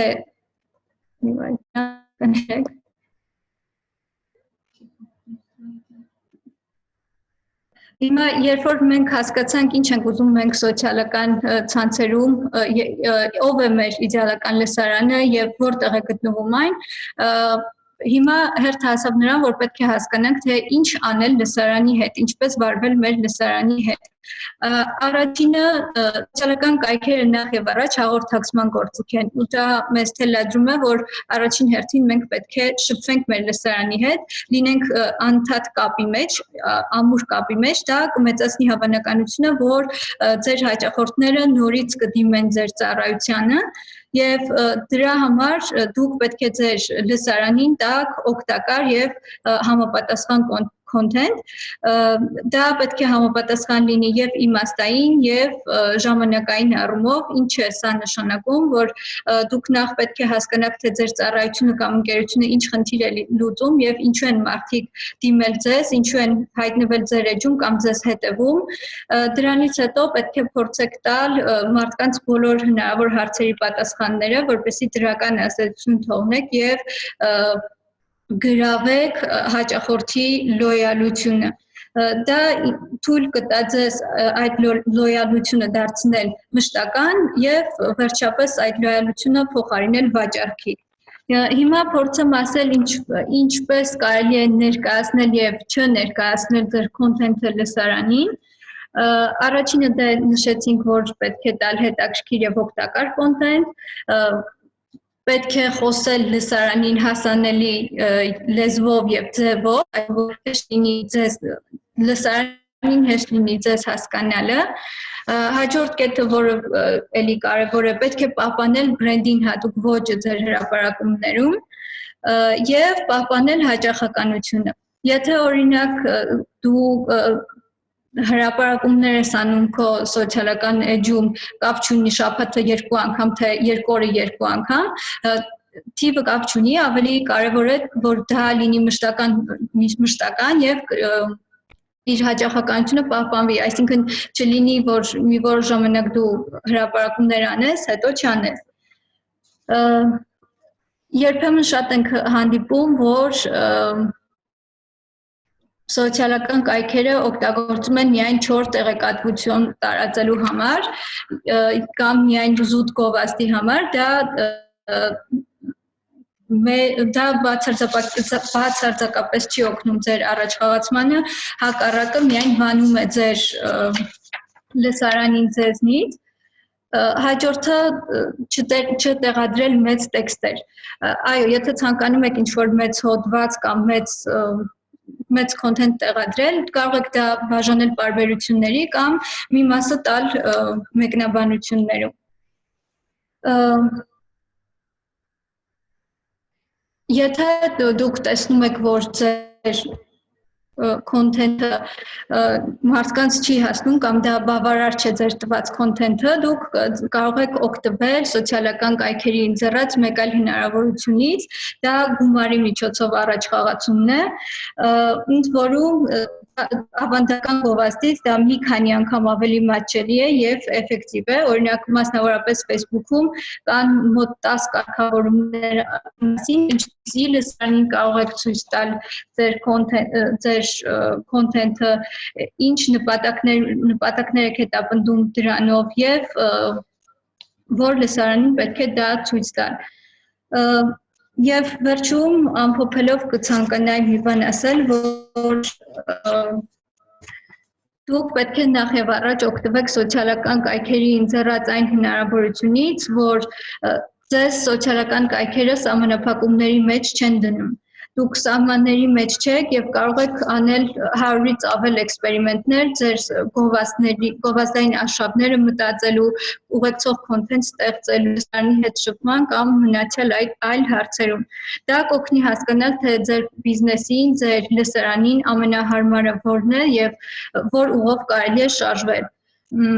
Եվ հենց այս փորձարկումներն են, որ ձեզ ամենաշատ օգուտը պետք է տան, ավելի շատ խորհուրդներից եւ բոլոր մնացածից առավել։ Իսկ վերջում այս նկարով ուզում եմ բացատրել, թե ամեն ինչը ներառում է այս նկարը իր մեջ սոցիալական մեդիայի մասին։ Վերջ, շնորհակալություն։ Շնորհակալություն Գոհար, հիմա շատ արագ անցնենք Connect to CRM գործիքի ներկայացմանը, որը կներկայացնի Սվետա Ջաղացպանյանը, որից հետո արդեն կավարտենք, այսպես ասած, բովանդակային պանելային քննարկումները եւ կանցնենք հարցոպատասխանի հատվածին։ Բարև Ես արտադրության հարցերի մասնագետի հիմնադիրն եմ, այսինքն ներկայացնում ընդհանուր CRM համակարգերի ընթացքում, քանի որ ընդհանուր առումով դարձել է հիմնական անդրադառնամ մեր պրոյեկտին, Connect to CRM-ին, feature-ներ եւ այն փորձանք շրջանեմ CRM-ը ընդհանրապես ստիպում է ձեր եւ ձեր հաճախորդների փոխհարաբերությունների ամբողջ պատմությունը։ Այսինքն փոխհարաբերությունների ամբողջ քրոնոլոգիան, հաճախորդների բոլորները եւ բոլոր գործարքները, անկախ նրանից այդ գործարքները ինչ փուլում են, այսինքն նույնիսկ եթե fail են եղել, չեն ստացվել այդ գործարքները, դրանք մեկ է մնում են այդ ամբողջ database-ի պատմության մեջ։ Այստեղ կուզեմ հատուկ ուշադրություն դարձնենք follow-up and projects ենթաբաժնին, քանի որ այն այդ follow-up բաժինն է, որ անդրադառնում է հաճախորդի հետ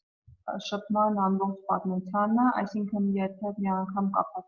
հաստատեցինք հաճախորդի հետ, անկախ նրանից թե այդ հաճախորդի տվյալները որ թիմին կփոխանցվեն, որ թիմից որ թիմի տրանսֆեր կլինեն եւ վերջում ինչ-որ վաճառք որևէ product-ի կամ ծառայության կլինի թե չէ, անկախ այդ ամենից, այդ ամբողջ պատմությունը գնում է follow-up-ի մեջ պահպանվում է։ Ինչու կարող է սա օգտակար լինել։ Օրինակ, մի շատ հասարակ օրինակ, երբ աշխատակիցը դուրս է գալիս աշխատանքից, հենց նույն օրը, եթե այդ ընկերությունը օգտագործում է CRM համակարգ, կարող են ընդունել նոր աշխատակից եւ նախկին աշխատակցի ամբողջ պատմությունը աշխատանքային, ըստ այն արվի նոր աշխատակցին եւ նոր աշխատակիցը հենց նույն օրը սկսի աշխատել առանց որևէ խնդրի առաջացման։ CRM-ը նաեւ պլանավորման գործիք է, օրինակ վաճառքի ագենտները հիմնականում մոռանում են երբեմն զանգերը կատարել եւ մենք երևի պատկերացնում ենք թե ինչքան թանկ կարող է արժանալ այդ զանգերի ուշադրումը ոչ ժամանակին կատարելը թե ագենտի վրա թե ընկերության վրա CRM-ը այդ բագը այսպես ասած ֆիքսում է եւ պլանավորում է ամեն զանգ, ամեն գործողություն եւ ցույց չի տալիս որ ագենտը կամ աշխատակիցը մոռանա որևէ զանգ կատարել, մոռանա որևէ հանդիպման մասին հաճախորդի հետ եւ չենք ունենում որևէ կորուստ։ Ինչի եմ ես այստեղ տեղադրել WordPress-ից screenshot, քանի որ մեր CRM-ը WordPress integrated պլատֆորմ է։ Այն հավելված է, սակայն երբ ներկայացնում է առանձին համակարգ ինտեգրված WordPress-ի միջավայրում։ Ինչի ենք մենք այսպես արել, քանի որ բիզնեսի սեփականատերերի մեծ մասը մոտ 80%-ը ըստ մեր հետազոտության օգտագործում են հենց WordPress կայքեր իրենց բիզնեսը առաջ տանելու համար։ Մենք էլ որոշեցինք հարմար պլատֆորմա ստեղծել, որը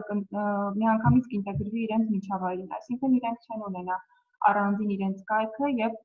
ինչ-որ օրինակ native լեզվով գրված կամ ուրիշ CMS-ով եւ չեն ունենա առանձին WordPress-ը ինչ-որ ուրիշ լեզվով գրված։ Իրենք ունենան այդ ամեն ինչը միասին մի տեղ եւ սա լրացուցիչ հարմարավետություն է ու ինձ թվում է լրացուցիչ հարմարավետությունը ոչ մի բիզնեսի սեփականատիրը չի խանգարի։ Սա հենց admin պանելի front-end-ն է, այստեղ երևում է, որ ամեն ինչ շատ հարմար է։ WordPress-ի միջոցով կարելի է ստեղծել բլոգ, on-line shop,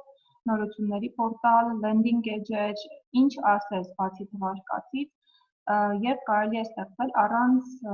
ծրագրավորման հմտությունների, այսինքն ցանկացած մարդ, ով չունի ծրագրավորումից գաղափար, իհարկե եթե ունենա մի թեթևակի դա չի խանգարի ավելի օգուտ է, բայց առանց ընդհանրապես ունենալու ծրագրավորման հմտություններ կարելի է ստեղծել նորմալ ֆունկցիոնալությամբ WordPress կայք, ինչը կլինի էժան, այսինքն գումարը կծախսի միայն սերվերի եւ դոմենի վրա եւ կլինի շատ արագ եւ շատ գեղեցիկ։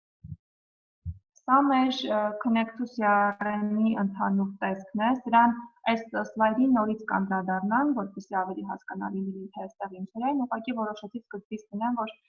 հասկանաք ինչ տեսք ունի։ Ուրեմն ես որոշեցի մի փոքր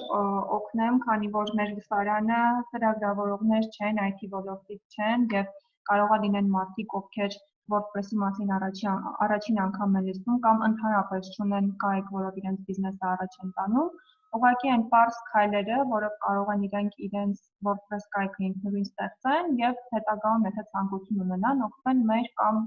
ուրիշ ինչ-որ հավելվածից, CRM հավելվածից, որը իրենց բիզնեսը առաջ տանեն։ Առաջին օրինակում կարող ենք WordPress-ը ներբեռնել լոկալ մեր համակարգչի մեջ, ինչ ենք անում, դրա համար գնում ենք WordPress.org, քաշում ենք WordPress-ի ամենավերջին վերսիան, install ենք անում համակարգչի վրա եւ install ենք անում որևէ local server, WAMP կամ XAMPP։ Երկրորդ օրինակում գնում ենք որևէ hosting, ես օրինակի համար նշել եմ Gino.ru, քանի որ շատ էժան է, շատ հարմար է եւ իրենք ունեն անվճար tech support եւ ունեն հենց WordPress միջավայրը ինտեգրված, այսինքն կարող ենք մտնել Gino.ru, գրանցվել եւ հենց online develop անել մեր WordPress կայքը։ Իսկ եթե մենք ունենք առաջի օրինակով արդեն համակարգչի մեջ լոկալ ձևով մշակված մեր WordPress կայքը, կարող ենք Gino.ru-ի կամ այլ hosting-ի tech support-ին խնդրել, որ ինչ-որ տեղից քաշեն եւ դնեն իրենց hosting-ի վրա։ Դա կարժենա մոտավոր $35։ Ինձ թվում է շատ լավ թիվ է, տարեկան, այսինքն դոմենը եւ սերվերը միասին, դա կարժենա $35։ Եվ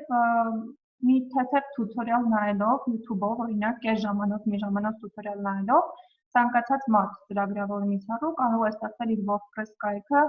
մաքսիմում 1 ամսում, ծախսելով ընդամենը $35։ վերնագիրը չեմ տեսնում ինչ է գրված, հա, ինչու WordPress integrated։ Ինչու մենք որոշեցինք մեր CRM-ը մշակել հենց WordPress միջավայրում, քանի որ ինչպես նշեցի, WordPress շատերն են օգտագործում, բիզնեսի սեփականատերերի մոտ 80%-ը։ WordPress-ը անվճար է, WordPress-ը հեշտ է մշակել։ WordPress-ը չի պահանջում լրացուցիչ ծրագրավորման հմտություններ, շատ user-friendly front-end եւ back-end ունի,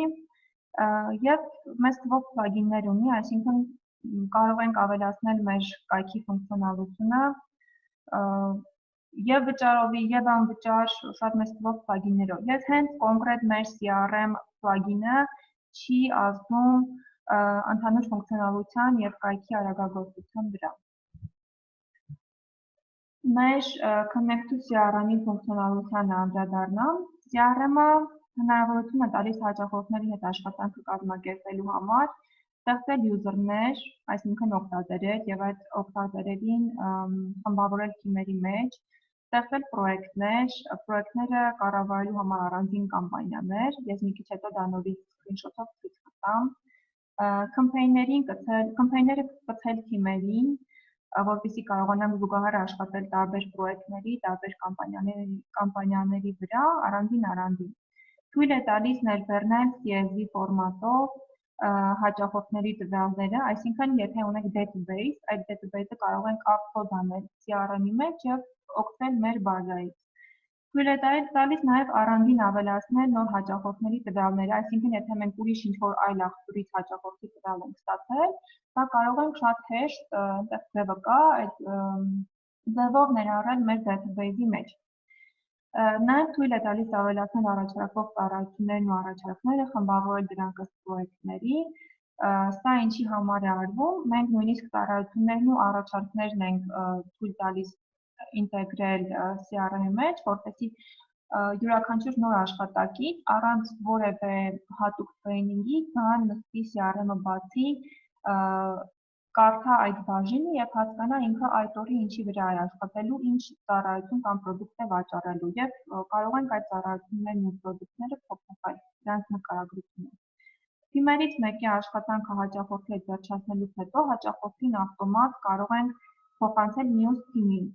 աշխատանքը շարունակելու համար, այսինքն այդ տրանսֆերի պահը մեզ մոտ շատ սահուն է արվում եւ կարող ենք նույնիսկ մի քանի թիմի մեջ հաճախորդին փոխանցել եւ նույնիսկ կատարել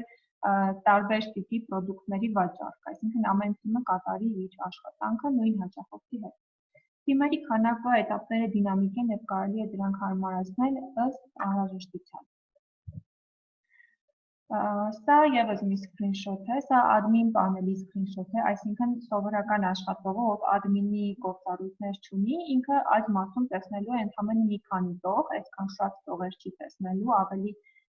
user friendly է լինելու իր համար CRM-ի տեսքը, այստեղ team membership-ն է screenshot-ի մեջ, այսինքն կարող ենք մեր ուզած աշխատակիցներին ներառել որևէ թիմի մեջ, որտեղ որ ցանկանում ենք։ Սա սկզբում հիշում եք ցույց տվեցի այս սլայդը, այստեղ ցուցադրված է կոնկրետ այս սլայդում երկու պրոջեկտ, ամեն պրոջեկտի մեջ երկուական եւ երեքական campaign, այսինքն տվյալ աշխատակիցը, եթե իր մոտ բացել է այս edge-ը, նշանակում է ինքը աշխատում է երկու պրոյեկտի վրա, ամեն պրոյեկտը ունի մեկը 3 campaign եւ եթե տվյալ պահին ինքը հեռահաղորդակցման պրոդուկտի appointment եւ վաճառք է անում, ինքը մտնելու է առաջին պրոյեկտի առաջին campaign-ի եւ սկսի աշխատել եւ campaign-ների մեջ հաճախորդների կամ այլ տվյալներ երբեք չեն առնվում եւ մեկը մյուսին չեն խանգարում, ամեն ինչ շատ ճշգրիտ համակարգված է։ Այստեղ մեր user-ների, աշխատող user-ների տվյալներն են։ Եթե ճիշտ է այդ screenshot-ը այս պահին չունեմ, որ edit ենք անում ինձ հա բացվում, ափսոս որ չեմ դրել, բայց այստեղ կան բոլոր տվյալները, որոնք ունի օրինակ մեր կադրերի բաժինը, այսինքն ցանկացած տվյալ ցանկացած աշխատակցի համար այստեղ ներառված է եւ admin-ը դրան access ունի եւ կարող է ինչ-որ մի տվյալ իմանալ առանց կադրերի բաժին դիմելու։ Մեր CRM համակարգը նաև հնարավորություն է տալիս ստեղծել թիմի վերահսկով Administrator-ը կարող է տեսնել եւ քաշել download անել CSV report-ներ, օրինակ կարող է գրաֆների կամ չարտերի տեսքով քաշել աշխատողների էֆեկտիվության report-ը, վաճառքները ինչքան են բարձրացել, ինչքան են իջել, ինչից հետո են սկսել, օրինակ կարող է ինչ-որ մի տիպի ծառայությունը ավելացել ու դրանից հետո վաճառքները կտրուկ ավելացել են։ Այդ ամեն ինչը report-ի մեջ ցույց է տալիս ու մի քանի տեսակ report-ներ կան, տարբեր տիպի, կապված եւ հաճախորդների հետ, եւ աշխատողների էֆեկտիվության հետ, եւ ծառայությունների եւ առաջարկվող պրոդուկտների հետ։ Կատարվում է ավտոմատ աշխատավարձի հաշվար, այս ամեն ինչը հաշվի է առնում աշխատանքային ցերեկվա ժամը, գիշերվա ժամը, արտակուրքը, հավելյալ աշխատաժամանակը եւ բոնուսները։ Այդ ամեն ինչը միասին ավտոմատ հաշվարկվում է յուրաքանչյուր աշխատակցի համար։ Եվ նաեւ հաշվում ենք աշխատակցի ակտիվ եւ պասիվ աշխատաժամանակը, այսինքն շատ կոպիտ օրինակ բերեմ, հուսով եմ ոչ ոքի մոտ նման իրավիճակ չկա։ Եթե աշխատողը 2 ժամ նստում է համակարգչի դիմաց եւ ինչ-որ ֆիլմ է նայում,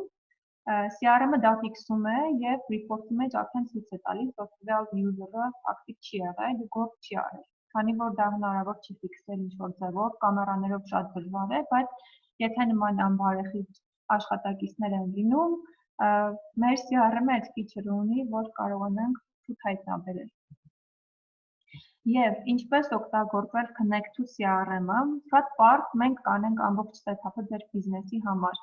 քանի որ բիզնեսները շատ տարբեր են, տարբեր գործառույթներ ունեն, տարբեր ոլորտներում են գործում, նույն ձևի setup չի արվում ամեն բիզնեսի համար, եւ հենց setup-ը բավական խրթին գործընթաց է։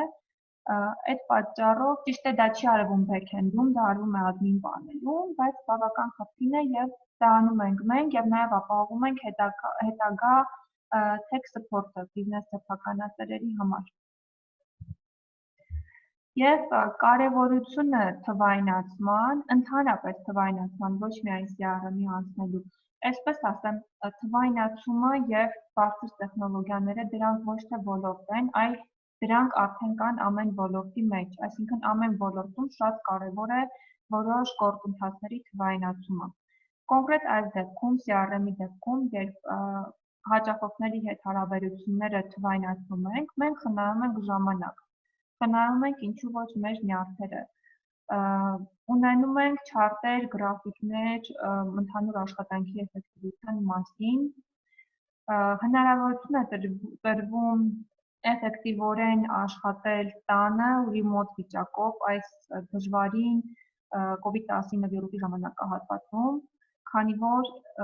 ինձ թվում է մենք բոլորս արդեն մեր փորձից գիտենք, որ տնից աշխատելիս, մանավանդ եթե դա ուղղակի տնից աշխատանք չէ, այլ ամբողջ օրը մենք տանն ենք լինում, դրան գումարած աշխատում ենք տնից, մեր էֆեկտիվությունը իջնում է անկախ մեզնից եւ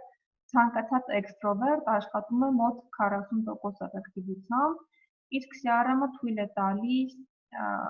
հասկանալ ինչ կարելի է անել այդ էֆեկտիվությունը բարձրացնելու համար ու նաև աշխատողին տալիս է պատասխանատվության զգացում, այսինքն աշխատողը գիտի, որ ինքը ինչ-որ չափով վերահսկում է իր աշխատանքը եւ արդեն այդ պատճառով ինքը իրեն թույլ չի տալիս վատ աշխատել կամ ոչ էֆեկտիվ աշխատել։ CRM-ը նաև ինչ ամենակարևորն է տրանսֆորմացիա է անում մանուալ աշխատանքը ավտոմատացված աշխատանքի, ինչի հիման վրա պակասեցվում են ծախսերը, բարձրանում է վաճառքը եւ բարձրանում է ընդհանուր առմամբ աշխատանքի էֆեկտիվությունը։ Այսքանը, շնորհակալություն, կարող եք ֆիքսել իմ email-ը, եթե հարցեր ունենաք, ես իրոք կպատասխանեմ email-ով ձեր բոլոր հարցերին։ Շնորհակալություն Սվետա, մենք դեռ ավելի կխոսենք հարցերի միջոցով ձեր ստեղծած գործիքի մասին, այժմ անդրադառնանք մի քանի հարցերից, որոնք վերաբերվում են նախորդ բանախոսներին, մասնավորապես առաջին ներկայացված թեմայի հետ հարցեր կային, ինչ խորհուրդ կտայք, երբ որ կան բացասական ռևյուներ, ինչպես դրանց արձագանքել եւ երկրորդ էլի շատ կարեւոր relevant հարց, ինչպես դրթել մարդկանց review գրել կամ այլ կերպ ձևակերպած ես հանդիպել եմ որ ասում են արդյոք համոթ է խնդրել կամ արդյոք ճիշտ է խնդրել հաճախորդին որ ինչ որ դրական կարծիք թողնի կամ review թողնի Ես երևի վերջից սկսեմ երկրորդ հարցից, ինչպես անել, որ review թողնի։ Շատ շնորհակալություն հարցերի համար։ Տեսեք, ընդհանրապես շատ ցանկալի է, հա, խնդիր չկա խնդրելու մեջ, որպեսզի review թողի, բայց շատ կարևոր է նաև հաճելի այնպիսի փորձ ստեղծել, այնպիսի էմոցիաներ ստեղծել հաճախորդի համար, որ ինքը սրտանց արդեն հակված լինի այդ review-ն գրելուն։ Լինել գրավիչ, թե վիզուալ առումով, թե այն խոսքով, հա, ինչպես մենք կոմունիկացիա ենք անում հաճախորդի հետ։ Մանավանդ երբ որ մենք գրավոր ենք խոսում օրինակ, հա, սոցցանցերի մասին է խոսքը, Այս պարագայում շատ կարևոր է լինել ավելի քիչ օֆիցիալ, ավելի շատ բարի, ավելի շատ օգտագործել էմոջիներ, ավելի շատ օգտագործել դրական պոզիտիվ բառեր։ Այս ամենի արդյունքում մարդու մոտ այդ դրական փորձ կոչվածը էլի ձևավորվում է։ Նույնիսկ եթե ոչինչ ձեռք չի բերել հաճախորդը, շատ հանգիստ հնարավոր է գնա ու review գրի ձեր էջի մասին։ Ուղղակի ասել եմ, որ շատ բարեհամբույր ու հաճելի սպասարկում ունեն։ Կամ շատ գեղեցիկ կոնտենտ են, հա, ներկայացնում, նույնիսկ այս փուլից սկսած առանց պրոդուկտը փորձելու էլի դրական review-ներ հավաքելը շատ հեշտ ու հանգիստ լինում է։ Հաջորդը շատ արագ ու պրոդուկտիվ արձագանքել հաճախորդների հարցումներին։ Դա կլինի առաջնային հարցում, օրինակ, հա, ինչ որ պարամետր են ուզում ճշտել, սեղանի չափերը։ Եվ կարող է լինի, օրինակ, պրոդուկտի օգտագործման հետ կապված մանրամասներ, հա։ Նոր CRM համակարգ էին, օրինակ, գոլեգաները ներկայացնում Նույն CRM-ի գնորդներից ինչ-որ մեկը կարող է սոցցանցերով կամ ցանկացած կապի միջոցով հարցեր տալ տեխնիկական տեսանկյունից։ Ու այստեղ էլ արագ արձագանքելը, պրոդուկտիվ արձագանքելը, էլի, վա, ես ինչ լավն էին, ես գնամ review գրեմ։ Բացի դրանից խնդրելը, եթե հաճախորդը, օրինակ, նամակով կամ հեռախոսով ասում, վա, ինչ լավ է ձեզ հետ, վա, ինչ հաճելի էր, վա, շնորհակալություն, հա, պոզիտիվ սպասարկման համար, այդ պարագայում շատ հանգիստ կարելի ասել, շատ շնորհակալ ենք, խնդրում ենք նաև ձեր դրական փորձով կիսվել մեր էջում ու հղում ուղարկել, նույն սոցցանցերով կամ էլեկտրոնային փոստի միջոցով, էլի շատ պրոդուկտիվ է լինում։ Դե չեմ խոսում նրա մասին, որ պետք է ստեղծած սպասումներին համապատասխան պրոդուկտ կամ ծառայություն ներկայացնել, որտեղ այս պարագայում եթե դրական փորձը չլինի, օրինակ սուրճ ենք խոսք տվել ու սառներ կամ միշտ շփոթում ենք հաճախորդի պատվերները, այս պարագայում նաև մենեջմենթի խնդիր ունենք, նաև որակի կառավարման խնդիր ունենք, դե խուսափելը ու կարգավորել այս ամեն ինչը առաջնահերթ է։ Հաճախորդի հետ կապը պահպանելը ու նաև հետևել, հա, դժգոհություններին էլի շատ կարևոր է։ Գնացինք ասենք արդեն դժգոհությունների նաև կառավարմանը, երբ մենք ցանկացած հարթակով տեսնում ենք, որ հաճախորդը դժգոհություն է հայտնել, այստեղ մենք պատասխանը տալիս ենք երկու ուղղությամբ, այսպես ասած, հա, բուն հաճախորդին ով դժգոհությունը հայտնելը Եվ բոլոր նրանց, ով այդ review-ն կարդալու է, որովհետև բոլորին հետաքրքիր է ինչպես է ընկերությունը արձագանքել եւ արձագանքել է արդյոք։ Կարևոր է նախ եւ առաջ շնորհակալություն հայտնել կարծիքը հայտնելու համար, որովհետև Ընդհանրապես դժգոհ հաճախորդը երբ որ բարձրացնում է իր հարցը, բիզնեսի տեսանկյունից շատ արդյունավետ է դա, այսինքն մենք մեր թույլ տեղերին անդրադառնալու հնարավորություն ենք ունենում։ Հնարավորություն ենք ունենում հասկանալու որտեղ ենք թերացել, ինչը կարելի է ավելի բարելավել։ Եվ շնորհակալություն այդ այն մինիմումն է, որ անհրաժեշտ է անել։ Հաջորդ կարևոր կետը, ինչին պետք է անդրադառնալ, անպայման ճշտել մանրամասները դժգոհության։ Հասկանալու համար թե դժգոհության պատճառը, թե ինչպես կարող ենք այդ բացասական փորձը դրականի վերածել։ Այսպիսի մի պրակտիկա կա, հա, դժգոհ հաճախորդը ավելի հակված է գոհ հաճախորդ դառնալու, քանի որ արդեն ունի էմոցիա, արդեն արտահայտել է էմոցիա։ Եվ այդ դժգոհությունը, եթե արագ օպերատիվ ձևով ու դրական գործիքներ օգտագործելով կարողանում ենք ինչ-որ ձևով կոմպենսացնել, բացասական փորձը շատ հանգիստ դառնում է դրական փորձ եւ շատ հնարավոր է ու այդպիսի հանդիպել է բավականին շատ վիճակագրություն, որ հաճախորդը նույն մեկը կամ բացասական ռիվյուն ուղղակի փոխարինում է դրականով, ասում է ճիշտ է, ես ունեի դժգոհություն, ունեի բացասական այսպիսի փորձ, բայց իրանք օպերատիվ էին, իրանք այս խնդիրը լուծեցին, արագ փոխարինեցին, եթե ինչ-որ բան չէր, եթե ուշացրել էին, ինչ-որ հաճելի սուվենիր ուղարկեցին եւ այլն եւ այլն։ Ու դրականացնելը փորձի շատ կարևոր է լինում այս պարագայում։ Ես բոլորը ծածկեցի։ Կարծում եմ այո Նանե ջան, մենք դեռ ավելի մանրամասն կխոսենք, որովհետեւ հետաքրքիր թեմա է։ Ես հիմա կուզեի սիրով խոսքը փոխանցել Արմինե Արաքելյանին, ով արդեն կներկայացնի կառուցման եւ զարգացման եվրոպական բանկի ծրագիրը ՀՄԶ-ների աջակցության, որից հետո նորից կվերադառնանք հարցու պատասխանին։ Շնորհակալություն բոլոր խոսնակներին շատ հետաքրքիր ներկայացումների համար։ Ես շատ հակիրճ կներկայացնեմ թեզերը ինչպես է աջակցում, ինչ աջակցման ծրագիր ունի ՓՄԶ-ների համար եւ ինչպես կարող են ՓՄԶ-ները օգտվել հենց նույն այս նմանատիպ խորհրդատվական ծառայություններից օգտվելու համար։ Այստեղ հարց կար, արդյոք խոսնակները անհատական խորհրդատվություն տալիս են։ Այո, խոսնակների իմաստում ես գիտեմ, տալիս են նման ծառայություններ խորհրդատվական եւ մենք աջակցում ենք, որպեսզի բիզնեսները հասանելիություն ունենան նման ծառայություններին։ Ես հեսա կկիսվեմ իմ էկրանով ու մի քանի ծրագրի մասին մի քանի բաներ, հա։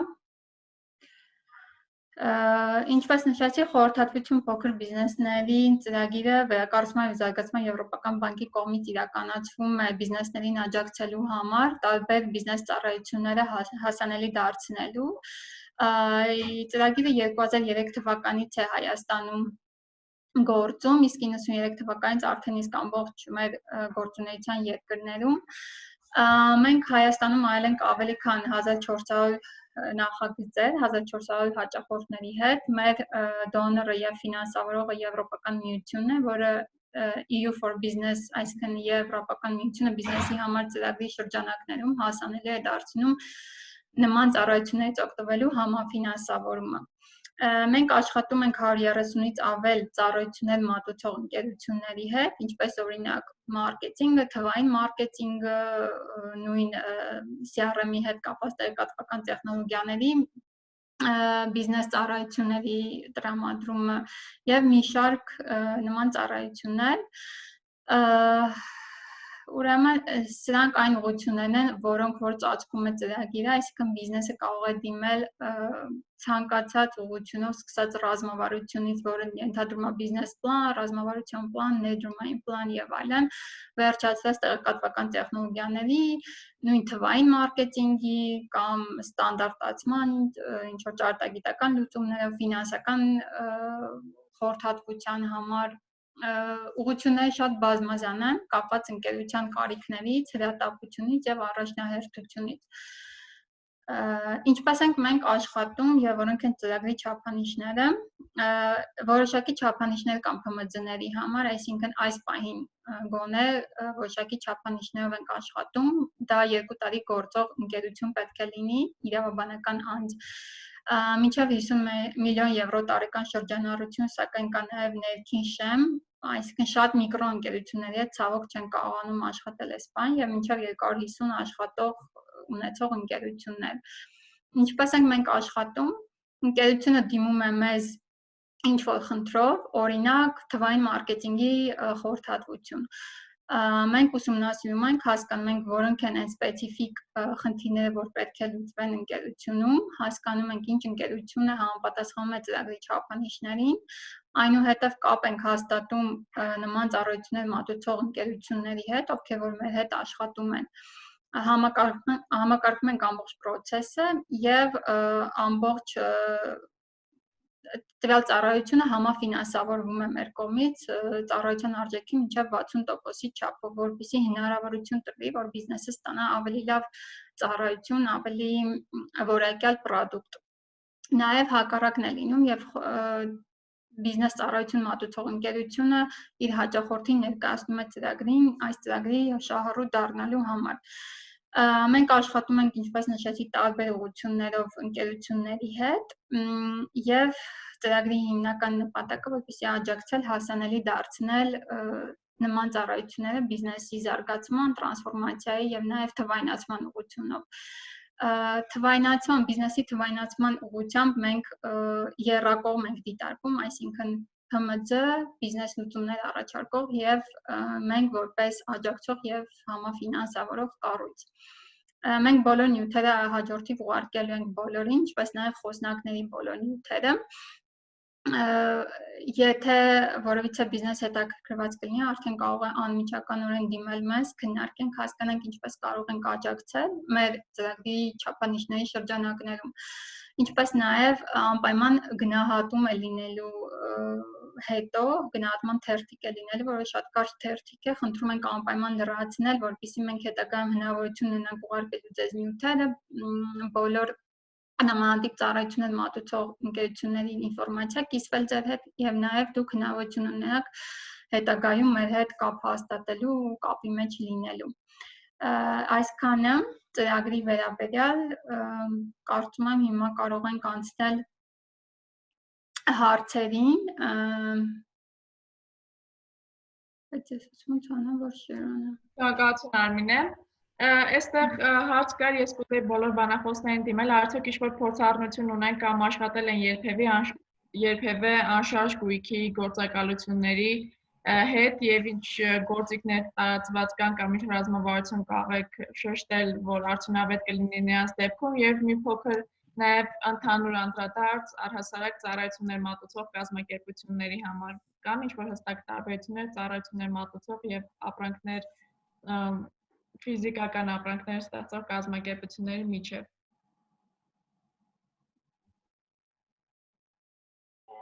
Ես կարող եմ ասել CRM-ի մասով ըստ բնագավառի ոչ մի սահմանափակում չունեն հիմնական գործիքները, որոնք ներկայացված են այդ ծրագրերը, ուղղակի իհարկե պետք է հասկանալ, որ բիզնես գործընթացները տարբեր են, եթե մատուցում ես ծառայություն, պետք է արդեն այդ համակարգը ադապտացնես քո ռազմավարությանը, քո նպատակներին։ Եթե պրոդուկտը վաճառում ես, փոփոխել, հա, ձեր առաջարկած գործիքները հնարավոր է վերափոխել այնպես, որպեսզի հնարավորինս հարմարավետ լինեն բիզնեսի կարիքների համար։ Վերափոխել ասելով դու կարող ես կոնկրետ այն կոմպոնենտը օգտագործես, որը քո համար ակտուալ է։ Եթե դու պրոդուկտ ես վաճառում օրինակի համար Facebook-ով, կամ սոցիալական այլ հարթակներով, համապատասխան կոմպոնենտը պետք է քո համար ավելի շատ ակտուալ լինի, քան թե ինչ-որ B2B-ին բնորոշ գործընթացները, հա։ Բայց իրանք ըստ բնագավառի, այսինքն անշարժ գույքի համար միանշանակ թե Sohon թե Bittrex-ը ես խորհուրդ եմ տալի, որ առաջի քայլը փորձելն է եւ տեսնել ինչքանով հեշտ են իրանք աշխատում եւ հետագայում արդեն կարող են ադապտացնել եւ ինտեգրել իրենց համապատասխան գործընթացների հետ։ Խաչատուր իսկ ինչ-որ փորձառնություն ունես hotsuit գործիքի հետ։ Ճիշտ ասած չեմ լսել դա ինչա, չեմ փորձառություն չունենք, անշարժ գույքի հետ մենք տարբեր ակայն մեծ փորձառություն ունենք վեբ կայքերի առումով, վեբ համակարգերի, բայց կարծում եմ այսօրվա թեմայից դուրս է։ Լավ, շնորհակալություն։ Ես կարող եմ ավելացում անել։ Ահա, Միքայել։ Հotsuit-ը իրականում հենց սոցիալական մեդիայի գործիք է, պլանավորման ամենատենց հայտնի գործիքներից մեկն է, իսկ անշարժ գույքի գործակալության մասով ինքս փորձառություն ունեցել եմ, կարող եմ գործիքներից մեկը, քանի որ այսօրվա թեման հենց Messenger marketing-ն է, նշել հենց ManyChat-ի դերը, որտեղ ինչպես գիտենք, անշարժ գույքի գործակալությունների համար նույնպես լիդերի գեներացիան շատ կարևոր փուլերից մեկն է, հա, վաճառքների ու իրականում ManyChat-ը հենց պատրաստի template-ներ նաև ունի real estate ընկերությունների համար, որը ուղղակի կարելի է ներբեռնել ու գցել edge-ին, հա։ Այնտեղ որ մտնեք ManyChat-ը որ գցեք, շատ հեշտ միանգամից երևալու է template-ներ, ուղղակի փոխել օրինակ հայերեն եւ հասկանալ, հա, օրինակ ինչ փուլով է հաճախորդին պետք տանել ու իհարկե հասկանալ հաճախորդի պահանջմունքները, հա, օրինակ եթե ինքը դες դնում է որ ես այս թաղամասում այս տվյալներով տուն եմ ուզում, դուք կարող եք ցանկացած պահի նաև հենց CRM-ը օգտագործելով նաև Messenger-ով կապ հաստատել իրենց հետ եւ անդադ update-ներ անել, հա, տեղեկացնել նորությունների ու նոր առաջարկների պարագայում, այնպես որ ManyChat-ը նույնպես ամենակարևոր գործիքներից մեկն է հենց անշարժ գույքի գործակալության համար։ Միքայել, այստեղ նաև հարցին շարունակություն կար, նաև կարող եք ներկայացնել GMP գրանցվելու կարևորությունը Հայաստանում։ Այդ թեման ճիշտ ասած Նանեն ավելի մանրամասն խոսեց, բայց իմ կարծիքով բնականաբար շատ կարևոր է, որտեղ բացի սոցիալական ցանցերից մենք նաև ինչպես Նանեն նշեց, որոնողական համակարգերից էլ ենք շատ ակտիվ օգտվում ու առավելություններից մեկն է նա, որ այդ հարթակը ամբողջովին անվճար է, հա, Google-ի կողմից ու ինչու չօգտվել, հաշվի առնելով նաև որ մարդկանց մեծ մասը նախընտրում է հենց Google-ում որոնել, հա, բացի Facebook-յան կամ Instagram-ի ու սոցիալական այլ ցանցերի էջերում, այնպես որ կարծում եմ շատ կարևոր է, որպեսզի Google-ում նույնպես ներկայացվածություն ունենալ, այնտեղ ներկայացնել ձեր պրոդուկտները, ինչպես Նանեն նշեց, review-ների հնարավորություն կա, այսինքն փորձել դա նույնպես վստահ եմ շատ կօգնի, որպեսզի դուք ձեր իդեալական հաճախորդին ավելի էֆեկտիվ կերպով գտնեք ու անվճար, ասենց ասած, ռեսուրսներից մեկն է, որը անպայման նույնպես պետք է օգտագործել։ Շնորհակալություն, ես մեկ այլ հարց ուղղեմ, նան այստեղ հարց կա լրատվական կայքերի վերաբերյալ կամ լրատվական էջ ունենալու դեպքում ինչպիսի ռազմավարություն խորհուրդ կտաք կամ ինչպիսի գործիքներ խորհուրդ կտաք Առաջին հերթին կուզենայի ասել հենց live, հա, եթերների հետ կապված, ինֆորմացիայի ակտուալության հետ կապված, աղբյուրը հստակ ստուգել, հետո վերաթողարկելու հետ կապված, քանի որ հաճախորդների վստահությունը նաև դրանից է ձևավորվում, բացի դրանից կոնտենտի որակի հետ կապված, նույն ուղիղ եթերների ձայնային, հա, որակական հատվածը, տրամադրվող տեքստային նյութերի, որպես այսպիսին որակական հատված, այդ ամենը ազդում է եւ հաճախորդի փորձի վրա, եւ կարծիքի վրա ընդհանրապես այդ մեդիայից օգտվել թե չօգտվել։ Արագությունը ու հնարավորինս ակտուալ ինֆորմացիա տրամադրելը առաջնահերթ են։ Իսկ կան ինչ-որ SMM գործիքներ կամ ինչ-որ հստակ գործիքներ Ես պլատֆորմներից կարող եմ ասել, որ այս պարագայում YouTube մարքեթինգը բավականին էլի լուրջ նշանակություն կունենա բիզնեսի համար, քանի որ հենց վիդեո կոնտենտի 80-90%-ը Հայաստանից փնտրում են, իմ գոլեգաներն երևի կհամաձայնվեն, փնտրում են հենց YouTube-ում որպես փնտրողական համակարգ իրեն դիտարկելով, ու երկրորդը արդեն մնացած սոցցանցերով էլի հավելյալ ուսումնասիրում են։ Իսկ իհարկե մենք նշեմ, որ content marketing-ի վերաբերյալ վեբինար ունենալու ենք առանձին, որտեղ կանդրադառնանք թե ինչպես ստեղծել ճիշտ content եւ որոնք են content-ի CMS գործիքներն եւ անհրաժեշտ, բայց փոքրիկ, քանի որ հարց ունենք նմանատիպ content ինչպես ստեղծել լրատվական էջի դեպքում կամ էլի նմանատիպ գործիքներ խորտ կտաս ու եթե համաշխարհային փորձառնությունը այստեղ ռելևանտ է, արժի հետեւել Թե օրինակ Reuters-ը կամ մնացածը ինչ են անում, այդ փորձը ներդնել Հայաստանում, թե այնքան էլ ռելևանտ չի։ Այստեղ մի շարք բաներ կան, որ հենց զուտ մասնագիտական են մեդիայի տեսանկյունից, այսինքն հա լրահոսին հետևել, դուրս բերել ավելի ակտուալ, ավելի առաջնայինը ու մարդկանց օրինակի համար շատ չծանրաբեռնել ինֆորմացիայով։ Ես շատ ուրախացել եմ վերջերս, որ Telegram-ն Հայաստանում բավականին ակտիվ ընդլայնվում ու հենց նորությունների կոնտենտ տրամադրող լիդերները, առաջատարները Telegram-ը շատ ակտիվ սկսել են օգտագործել, երբ ուղարկում են որպես այդպիսին ընդհանուր ինչ նորություններ էս պահի դրությամբ կան համառոտ նշված եւ հղումները արդեն ներսում պարփակված։ Եթե մարդը ցանկանում է մանրամասն ուսումնասիրել կոնկրետ նորություն, ոչ թե ամբողջ կոնտենտը, արդեն հղումով անցում է կատարում կոնկրետ մեդիայի կայք։ Այ այդպես խմբագրված կետ-կետ top նորությունները չաթերի ու տարբեր տեսակի սթրիմերի միջոցով էլի շատ արդյունավետ է լինում։ Լավ, Նանե, քանի այսպես ասած քեզ հետ ենք խոսում, եւս մեկ հարց կա ռեվյուների հետ կապում։ Ինչպես կարելի է կապել Facebook-ի ռեվյուները Google-ի հետ։ Այնտեղ հենց Google for Business-ի էջը, որ մտնում եք, կարգավորումների մեջ հնարավորություն կա, ընդհանրապես տալիս եք ձեր Facebook-յան էջի հղումը ու ավելացնում եք հավելյալ տվյալներ, որը կպահանջի, ու վերջ, արդեն Google-ի հենց search-ի մեջ Google for Business-ի տվյալների հետ զուգահեռ նաև ցույց է տալիս Facebook-ի review-ները։ Լավ, շնորհակալություն։ Կարգավորումների մեջ ուղղակի հատված է, էլի այդտեղ պետք է նայել։ Լավ, շնորհակալություն։ Մեկ հարց ուղենք Սվետային։ Սվետա, դուք քանի որ SMM-ով նաև զբաղվում եք, ինչ խորհուրդ կտաք, ինչպես կազմակերպությունը կողմնորոշվի SMM մասնագետ վերցնել աշխատանքի, թե ամբողջությամբ SMM հատվածը կամ մարքեթինգային հատվածը որպես outsource տալ ուրիշ կազմակերպության։ Ես կարող եմ պատասխանել, եթե թույլ կտաք։ Որպես թվային մարքեթինգի գործակալություն իհարկե պետք է խորհուրդ տամ outsource անել, հա, այսինքն թվային մարքեթինգի գործակալություն բանանել, բայց ամեն դեպքում պետքա տեսնենք ռեսուրսները, հա, ու կախված խնդրից, օրինակ in-house շատ դժվար է, հա, պահել, չգիտեմ, 10 հոգանոց թիմ կամ 5 հոգանոց թիմ, ովքեր կզբաղվեն ամբողջ թվային մարքեթինգի առաջխաղացման, բայց այդ դեպքում շատ էֆեկտիվ է outsource անել ու այսինքն այդ պայմաններում շատ էֆեկտիվ կլինի համագործակցությունը, բայց բնականաբար եթե ավելի շատ խնդիրը ավելի սպეციფიկ է, հնարավոր է օրինակ մի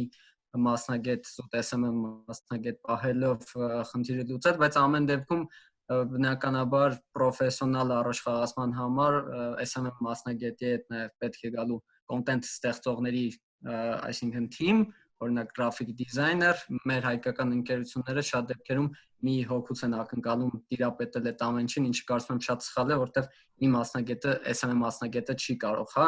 իմանալ եւ graphic design, եւ Photoshop, եւ վիդեո ստեղծել, եւ թվային այլ հարթակներում առաջխաղացում անել, այդ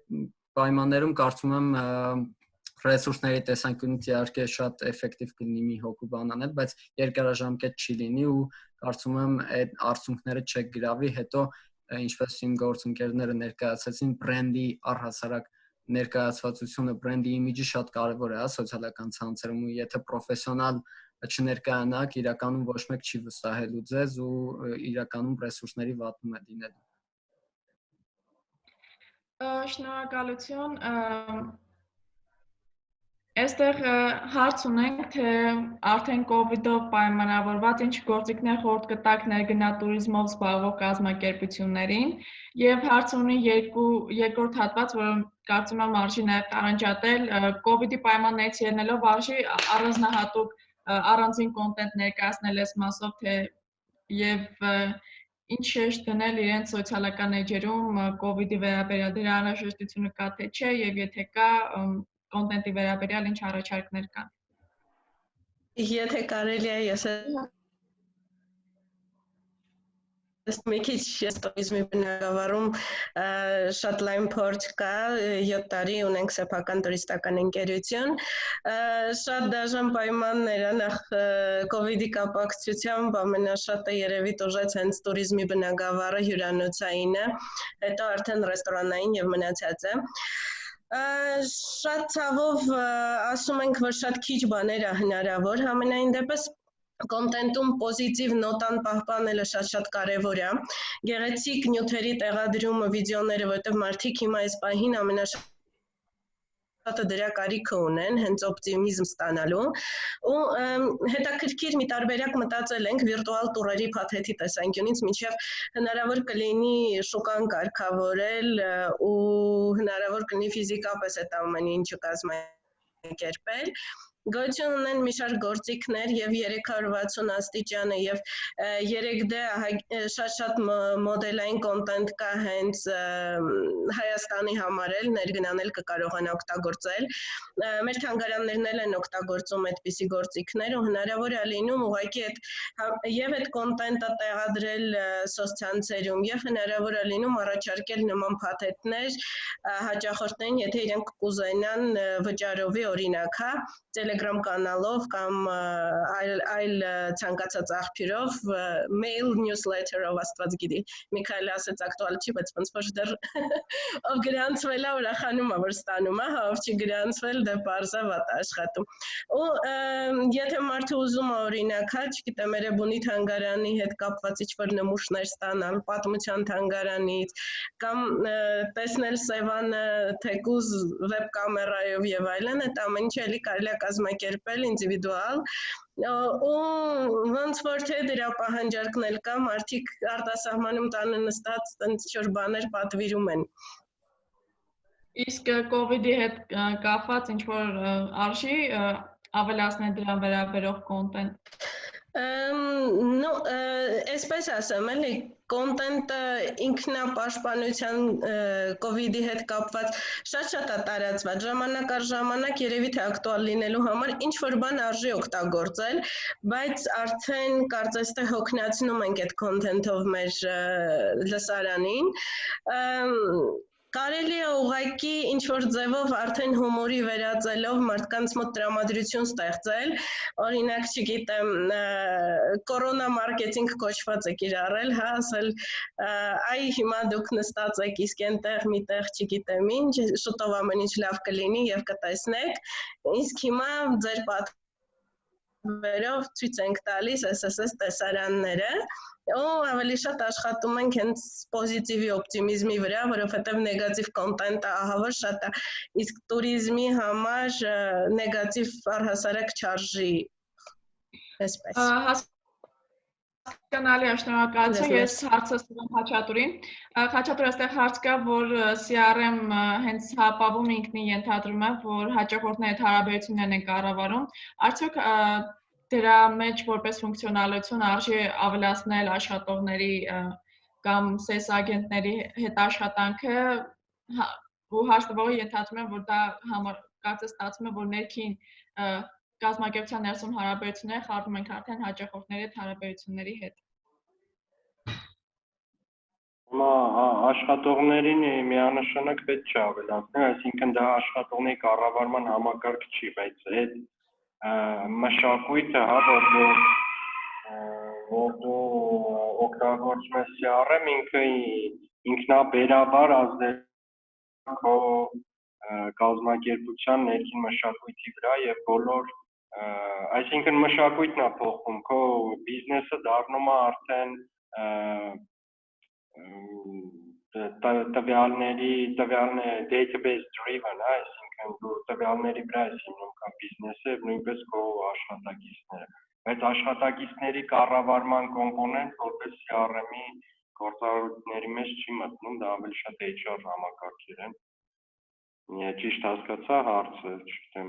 Այսինքն չի լսվում ձայնը։ Հա, ճիշտ հասկացաք, այստեղ մի հատ ավելի բան հարց կա հենց CRM-ի հետ կապված, ինչ խորհուրդ կտաք, ոնց որ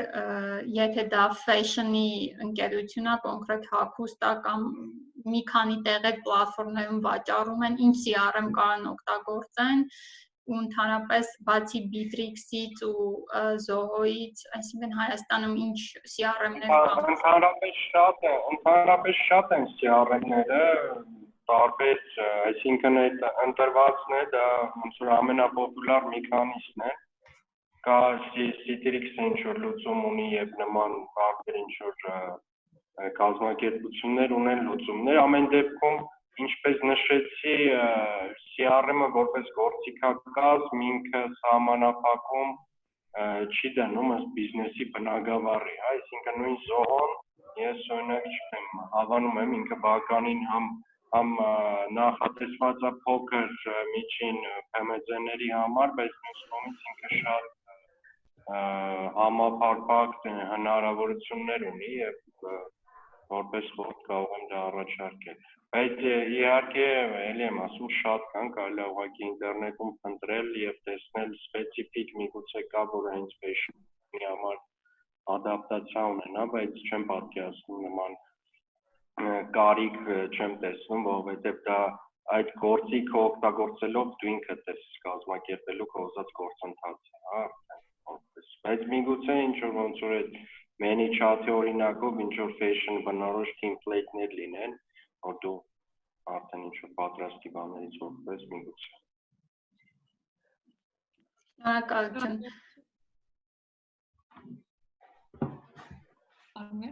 Հա, այստեղ նաև հարց կար երևի բոլորին SMM-ի մասով, ոնց կարելի է մի քանի պլատֆորմներով, ասենք YouTube-ը, Facebook-ը, Instagram-ը բոլորը իրար հետ ինչ որ ձևի կապել եւ բարելավել, քանի որ բոլորը իրար հետ sense tennis փոխ կապակցված են, այս ընդհանուր բոլորին երևի ընդհանուր փորձից ելնելով։ Ես պատասխանեմ, եթե կարելի է։ Facebook-ի մեջ կա այդ հնարավորությունը, այսինքն Facebook business page-ը գցել Instagram page-ին, YouTube-ի մեջ կա հնարավորություն, այսինքն social link-եր ավելացնել, այդ պարզապես պետքա Google անեք, շատ պարզ է, միանգամից կհասկանաք ոնց պետքա անել, իսկ բարելավման մասով բնականաբար ուղղությունները շատ են, ես ուղղակի խորհուրդ կտամ ավելի շատ փորձել կենտրոնանալ բրենդինգի վրա ու երկարաժամկետ vision ունենալ, այսինքն հաշվի առնելով, որ մրցակցությունը շատ է մեծանում ու շատ կարևոր է դարձել տարբերվելը, հա, ավելի քան երբևէ, որտեղ ինչպես գիտենք օրգանիկ reach-ը, այսինքն ընկել է, հա, կարելի ասել ու օրինակ Facebook-ում ինքը 1-ից 2% է օրգանիկ reach-ը, իսկ Instagram-ում մինչև 20% է, մենք Instagram-ում նույնպես տեսնում ենք այս մահը, հա, օրգանիկ reach-երի, օրգանիկ reach-ը, այսինքն երբ որ դուք ուղղակի գումար չեք ծախսում գովազդի վրա, այլ ձեր լսարանի որոշ տոկոսն է, հա, տեսնում ձեր post-երը, շատ կարևոր է, որ այդ post-երը որակական առումով շատ թիրախային լինել ձեր լսարանի համար, իրենց արժեք մատուցեն, այսինքն content marketing-ի դերն է շատ կարևոր դարձել, կարող եք միանալ հաջորդ վեբինարին, եթե չեմ սխալվում, հաջորդն ավելի մանրամասն իմանալ, հա, content marketing-ի մասով, բայց ուղղակի մի խորհուրդ կտամ պահպանել 80-20-ի կանոնը, այսինքն 80% կենտրոնանալ արժեք մատուցման վրա եւ 20% արդեն ձեր ասենց ասած վաճառքի ու կազմակերպության այլ նպատակների վրա, բայց դա էլ այնպես մատուցել, որ լսանին արժեք մատուցելով, խնդիր լուծելով լինի այդ վաճառքը, ոչ թե սպամ անելով իրենց սոցիալական, չգիտեմ, այսինքն սոցիալական մեդիան օգտագործել որպես կապ հենց սոցիալական, հա, ոչ թե իրան դարձնել շուկա, իրան փորձել վաճառել անդադ ժամանցի կրթական ու արժեքավոր կոնտենտով փորձել կիսվել, վստահ եմ այդ դեպքում հաջողությունը ապահովված կլինի։ Իսկ եթե անդադ փորձենք վաճառք, բնականաբար մարդկանց կհոգնեցնենք, որտեղ իրանք սոցիալական մեդիայում են ժամանցի համար, հա, հիմնականում պետք է այդ մասով այդ իրանց պահանջմունքները բավարարել, հա, ձեր թիրախային լսարանին։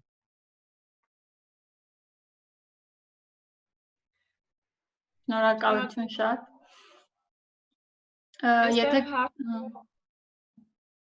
Այստեղ հարց կա, թե մոբայլ տարբերակով, հեռախոսային տարբերակով ինչպես կարելի է մարքեթինգ անել, եթե շատ կարճ անդրադառնամ մեր բանախոսներից մեկը։ Շատ լավ, նույնպես ես երևի պատասխանեմ, որտեղ շատ անմիջական կապված է, հա, նաև մեսենջերների հետ։ Իրականում այսպեսի մի տերմին է, հա, շրջանառվում RCS, Rich Communication Services, որը SMS-ի sense ասած փոխարինողն է ու Google-ի կողմից է թողարկվել, նույն iPhone-ի iMessage-ի ասած մրցակիցն է, շատ մեծ կարևորություն է ստանալու text community-ները, RCS-ների դերը, պետք է ինովացիոն լինել, փորձել օգտվել այս ծառայություններից, երբ որ իրանք հասանելի կդառնան, այսինքն միշտ ձեռքը պահել զարկերակին, իսկ մնացած դեպքերում բնականաբար այսինքն սիլկաներ, բաներ այդ կոչվածները հնարավոր է անել, բայց կրկին այդ մոտեցումը պահելով, հա, չփորձել սպամ անել, ինքը միանշանակ շատ էֆեկտիվ մարքեթինգային չնլա, բայց էլի պետքա փորձել այդ բանը պահել, հա, սպամինգի ու անդադար չգովազդել ու փորձել ուղղակի ուղարկել ինֆորմացիան, որը որ լսանը ցանկանում է ստանալ, հա, եւ սպառել։ Եթե կարելի է այստեղ մի բան էլ ավելացնեմ իմ մասով ավելի մարքեթինգային տեսանկյունից, եթե մենք mobile user-ների համար ենք մեր մարքեթինգը անում, կարևոր է մի քանի գործոնի վրա ուշադրություն դարձնել։ Օրինակի համար կայքը, հա, ավելի հեռախոսի համար օպտիմիզացիա արած, ավելի թեթև, ավելի հեշտ, ավելի ընկալելի լինի։ Նույնիսկ այն պարզագույնը, որ մենյուն կա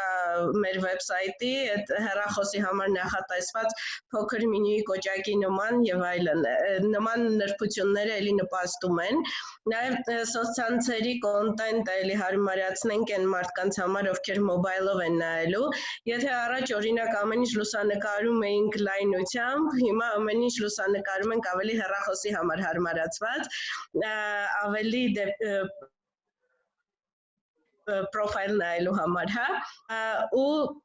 բոլոր նյութերը համեմատաբար աշխատում ենք հեշտ, թեթև, ոչ ծանր, որ մարդիկ ավելի հեշտությամբ կարողանան օգտվել այդ ամեն ինչից,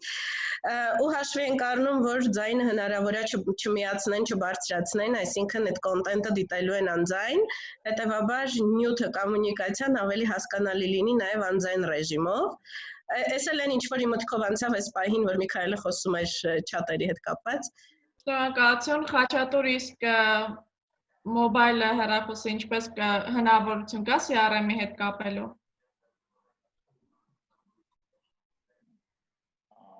Մոբայլ հեռախոս, այսինքն Այստեղ գրված է IP հեռախոսակապի մասին է խոսքը CRM-ի հետ ինչպես կապել։ Միգուցե նկատի ունեմ, որ ասած այնպես կոնկրետ փորձ չունեմ, բայց CRM այդ ոնց որ այդ հաջողված CRM-երը իրանք API ինտերֆեյսեր ունեն տարբեր եւ կարծում եմ միգուցե որոշ տեխնիկական միջամտությամբ բայց հնարավոր է ինտեգրացիա անել։ Այսինքն իրանք ունեն իրենց ներսում արդեն առկա է օրինակի համար չաթեր, հա, email-ների ինտեգրացիա, IP հեռախոսակապը, նայած ինչ IP է, էլ ոնց որ պետք է արդեն Այստեղ նշում են 060 եւ 011, այսինքն ոնց հասկացա յուքո։ Ամեն դեպքում կան API-ներ, որոնք նախատեսված են հեռախոսի համար, այսինքն կարելի է կապել հեռախոսին եւ հեռախոսակապի նաեւ եթե IP ինչ-որ IP հեռախոսակապի համակարգ է, որը պետք է կապի CRM-ի հետ, արդեն այն ինչ-որ տեխնիկական գործընթաց անելով կարելի է դա ապահովել։ Իսկ կոնկրետ հեռախոսը հարցը չեմ հասկանում, այսինքն հեռախոսից կարելի է օգտվել, այդ բոլոր համակարգերը հենց իրանք միտված են mobile application-ներ ունեն, որ շատ հարմար լինի ցանկացած տեղից դու կարողանաս տվյալները հավաքագրել, ստանաս եւ այլն։ Իրանք Եթե ստացի ճիշտ եմ պատկերացնում, հնարավոր է օրինակ CRM-ը ինքը ունի ավտոմատացված email-ներ կամ հաղորդագրություններ ուղարկելու համակարգ, այդ ամեն ինչը ուղարկվի հեռախոսակապի միջոցով, այսինքն ոչ թե կապակցված լինի email-ին, այլ որպես SMS գնա։ Տեսեք ոնց է, հիմա այդ ինտեգրացիաները հնարավոր են արդեն առկա են այդ համակարգերում պոպուլար համակարգերի համար, հա, օրինակի համար ես նշեցի Slack-ի հետ կարելի հեշտ ինտեգրացիա անել, դա շատ հեշտ է, այսինքն կլիկերով ընդ account-ի ID-ները տալով այդ ամեն ինչը արվում է։ Հիմա կոնկրետ այն IP համակարգը, որը օգտագործվում է, հա, Արման Մաթեոսյանը, որը օգտագործվում է, պետք է իր տեխնիկական պարամետրների համապատասխան արդեն ինտեգրացիան իրականացվի, չեմ կարծում, որ ասենք Zoho-ն կամ Bittrex Sancho-ը հենց այդ համակարգի համար հնարավորություն ունի, բայց տեսականորեն հնարավոր է։ Ես մի հատ կոմենտ անեմ, ինքը այսինքն ինքը development-ով հնարավոր է օրինակ մենք ունեցել ենք case, որ call center-ը CRM-ի համակարգի հետ ինտեգրվել է հենց Bittrex 24-ի հիման վրա ու ոնց որ ինքը ավտոմատ արդեն կապել է CRM-ը call center-ին ու ոնց որ մենեջը արվեց CRM-ի միջոցով, այսինքն ինքը ծրագրավորման խնդիրը արդեն իսկ համակարգը վերցնել, ծրագրավորել կոմպոնենտները եւ այդ IP-ով կպցնել իրար, դա հնարավոր է, բայց դա ծրագրավորման խնդիր է արդեն իսկ, ոչ թե զուտ ծրագիրը վերցնել ներդնելու։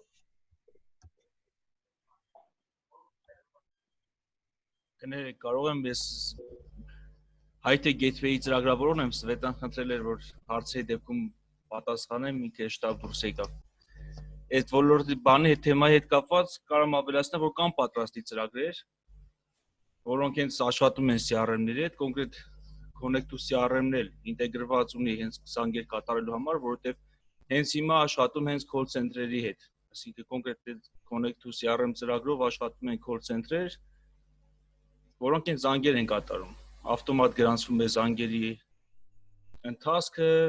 կարողանում է զանգից հետո նշել հաջողված է, հաջողված չէ, կատարել վաճառքը, անցնել հաջորդ ընկերության։ Իսկ կան պատրաստի ծրագրեր, բայց առանց third party API-ների հնարավոր չէ ուղղակի CRM-ի միջոցով զանգեր կատարել, բայց կան ծրագրեր, որոնք առանց ծրագրավորման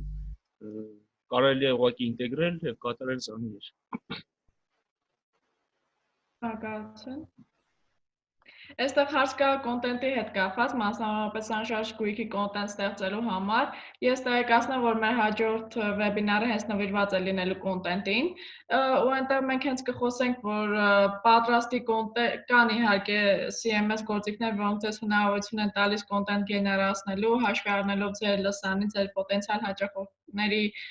դեմոգրաֆիական տվյալները եւ նաեւ վարքագծային ինչ-որ կարեւոր տվյալներ, իսկ առհասարակ այդ գործիքներից շատ ուղղակի հարցը անպատասխան չթողնելու համար նշեմ, որ դուք կոնտենտ ստեղծելիս կարող եք նախ շուկան ուսումնասիրել, այսինքն նայել թեկուզ հայաստանյան մնացած կազմակերպությունների այդ ոլորտի հաջողված կազմակերպությունները ինչ բովանդակության, ինչ դիզայնի կոնտենտ են ստեղծում, նաև միջազգային մրցակցությունը նայեք, այսինքն այլ կազմակերպություններ համաշխարհային ինչքան պրոֆեսիոնալ են կազմում կամ ինչ հաճախականությունը թեկուզ շուկայի ուսումնասիրություն անեք ու ոչ թե բարձ է նկատի չունեմ, որ նույնությամբ կրկնում եք այն ինչ որ տեսնում եք, այլ հնարավորինս հասկանում եք այն սկզբունքները, որոնք պետք է կիրառեք կոնտենտ ստեղծելիս։ Շատ լավ, եթե կան ինչ-որ այլ հարցեր, խնդրում եմ կարող եք տալ մեր խոսնակներին կամ մեզ, եթե չէ մենք հաջորդիվ ուղարկելու ենք գնահատման թերթիկը ու նաև բոլոր նյութերը, ինչ որ այսօր ներկայացվեցին, մեր հաջորդ վեբինարը լինելու է այս 5 շաբթի օրը նույն ժամին ժամը 4-ին, այնտեղ արդեն թվային մարքեթինգ եւ առցանց ինչպես առցանց առաջխաղացում promotion Եթե թեմաները ձեզ հետաքրքիր է, կարող եք միանել 5 շաբթի օրը նույնպես խոսնակները պատրաստ են ներկայացնելու են նյութը եւ պատրաստ են քննարկել եւ հարցերին պատասխանել։ Եթե ուրիշ այլ հարցեր չունենք, շնորհակալություն եմ հայտնում բոլոր խոսնակներին, բոլոր մասնագետներին, մեր փորձագետներին եւ խնդրում եմ կապի մեջ եղեք մեր հետ։ Ստուգեք ձեր մեյլերը, որոնցով որ գրանցվել եք, այսքանը եղեք առողջ, շնորհակալություն բոլորին։